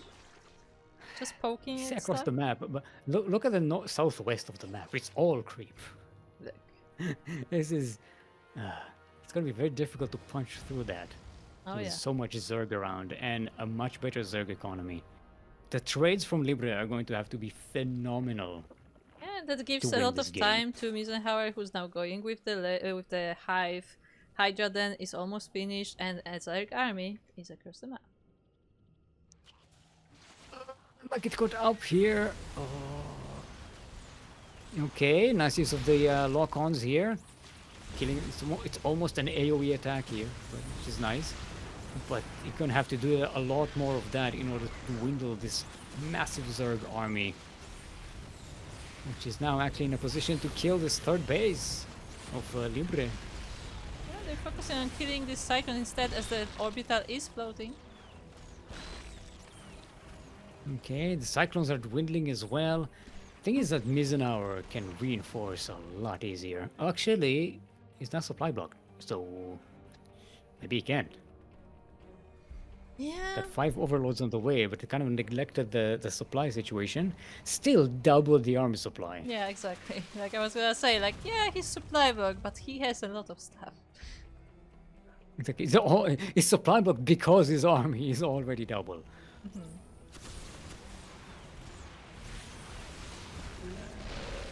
Okay, nice lock-ons there again, but getting stuck there on the high ground with the bunker means the Cyclones are not as mobile. The 4th base gets denied here. And eventually Mizenhauer will just realize, oh, I can just walk up that ramp, right? Yeah, the Cyclones are getting a little bit stuck on the ramp between the bunker. There's also a tank in the back, which is something that Mizenhauer has to pay attention to, but he has quite a lot of army here. And look at the upgrades right now. Mizenhauer has 2 and 2, while Libre only has +1 vehicle weapon damage. So, which doesn't affect the lock-on as far as I know. For the I don't think so, because it's an ability, right? So it should. Yes. I think that's something we also checked in the past as well. But, I don't know.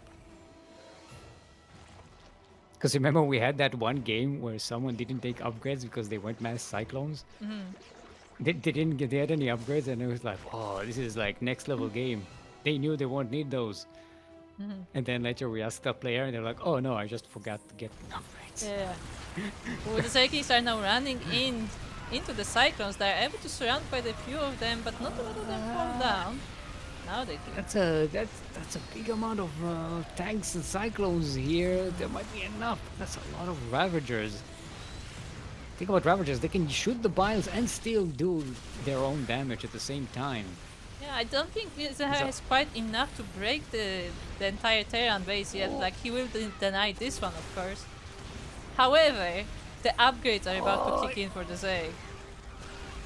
Tier 6 Orbital is still alive. The Cyclones are still alive. This attack actually got pushed back. That's a massive loss for Mizenhauer, who now has to remake all of this army. Mizenhauer is still ahead in this game. Don't get me wrong, but this loss keeps Libre in the game. In this recent battle, Libre lost 9 Cyclones and 2 tanks. And Mizenhauer lost, I don't know how many, 58 Ravagers and 15 Ravagers, yeah. And like 20 Roaches, maybe less, because most of them were Ravagers. But maybe 10 Roaches. So yeah, that's that's a lot. But I know Mizenhauer is ahead in upgrades, now at 3-3 range and carapace. Are we switching to Ultralisks right now? What's going on? We're getting everything. Upgrade, right? Literally every upgrade there is. Wait, there's no Ultralisk then. What is that? Lucas probably. Oh, it's the Hydralisk charge. No. The Hydra charge. Get confused with the Ultralisk upgrade. Alright. Mizenhauer comes in here, this time with the Hydralisks, and they do much better against the Cyclones. Oh yeah. They are light units, so the Hellions would have helped, but there are not enough Hellions. GG is called, and Mizenhauer will be our brand new Sea Duckling Open champion, winning the final 3-0. Indeed. Holy hell. It was hard fought, but yeah, Mizenhauer in all of these 3 games had the advantage from the beginning and just kept on rolling with it. Yeah, I mean, Libre fought fantastically well. Yes. Gotta say, had a lot of like really nice comeback potential there, But yeah, Mizenhauer kept the momentum going in all of these games and just rolled over eventually. Yeah, like that seemed to be Mizenhauer's strategy to like, get the damage early on and then just like focus on the macro. And just because, the Terran is starting on the back foot, it's more difficult for them to come back. And yeah, and it worked out for him really great. That's fantastic. We had so many good games today. Hmm. Every series was a nail biter, actually. Even this 3-1 was it on paper it looks like a stomp, but it wasn't. Mm-hmm. Yeah. Well, maybe the first game was. The first game was a bit of a stomp. Let's be honest. It took Libre by surprise, and then like, oh, okay, but it was a bit of a stomp. But the other games were not a stomp at all. Oh boy. Yeah. SDO is coming back. Once again, congratulations to Mizenhauer on this victory, and shout out to Libre as well. And of course, shout out to Darkstorm D as well, who won the raffle. Hey, yay! Hey, Darkstorm D didn't even win one game this tournament. Already $5 richer. Just participate. That's all you really need to do, and you're already eligible. And anyway, if you like this tournament... That was my call to participate. Yeah. Participate in tournaments. Share it with friends, with other amateur players. And if you like this tournament and would like to see more like it, then you can support it on the Patreon. As that is... Hold on, where's my Patreon thing? There you go. On the Patreon, as that is how the prize pools for these tournaments are founded. All money from Patreon is going towards the tournaments. So we have the Sea Duckling Open, the Masters 1 Open, the Sparkling Tuna Cup. The Sea Duckling Open that we had today is the 4.2k MMR. The Masters 1 Open is 4.7k MMR, so slightly higher. And then the Tuna Cup, of course, is open to everyone. And the next tournament is the Tuna Cup tomorrow, which is open to everyone. So again, if you want to sign up, you are free to do so. The rank doesn't matter. There are pros, there are amateurs as well, so anyone can sign up. Meanwhile, the next amateur tournament will be Masters 1 Open, which will be next week. So not in 2 weeks, but next week we will have the Masters 1 Open, so look forward to that if you want to sign up for the tournaments. Of course, if you don't currently have the budget to support us on Patreon, of course, just watching is also supporting us as well. Make sure to follow the socials, make sure to check out our YouTube, where we have daily content, daily StarCraft casts uploaded. Of course, we are on Twitter or X, we are on Facebook, Instagram, Mastodon, Blue Sky. Most importantly, we have a Discord, so if you want to be kept up to date about all things happening in the Ducklings, then make sure to join our Discord. No other than that, Steam mode. When are we getting next stream?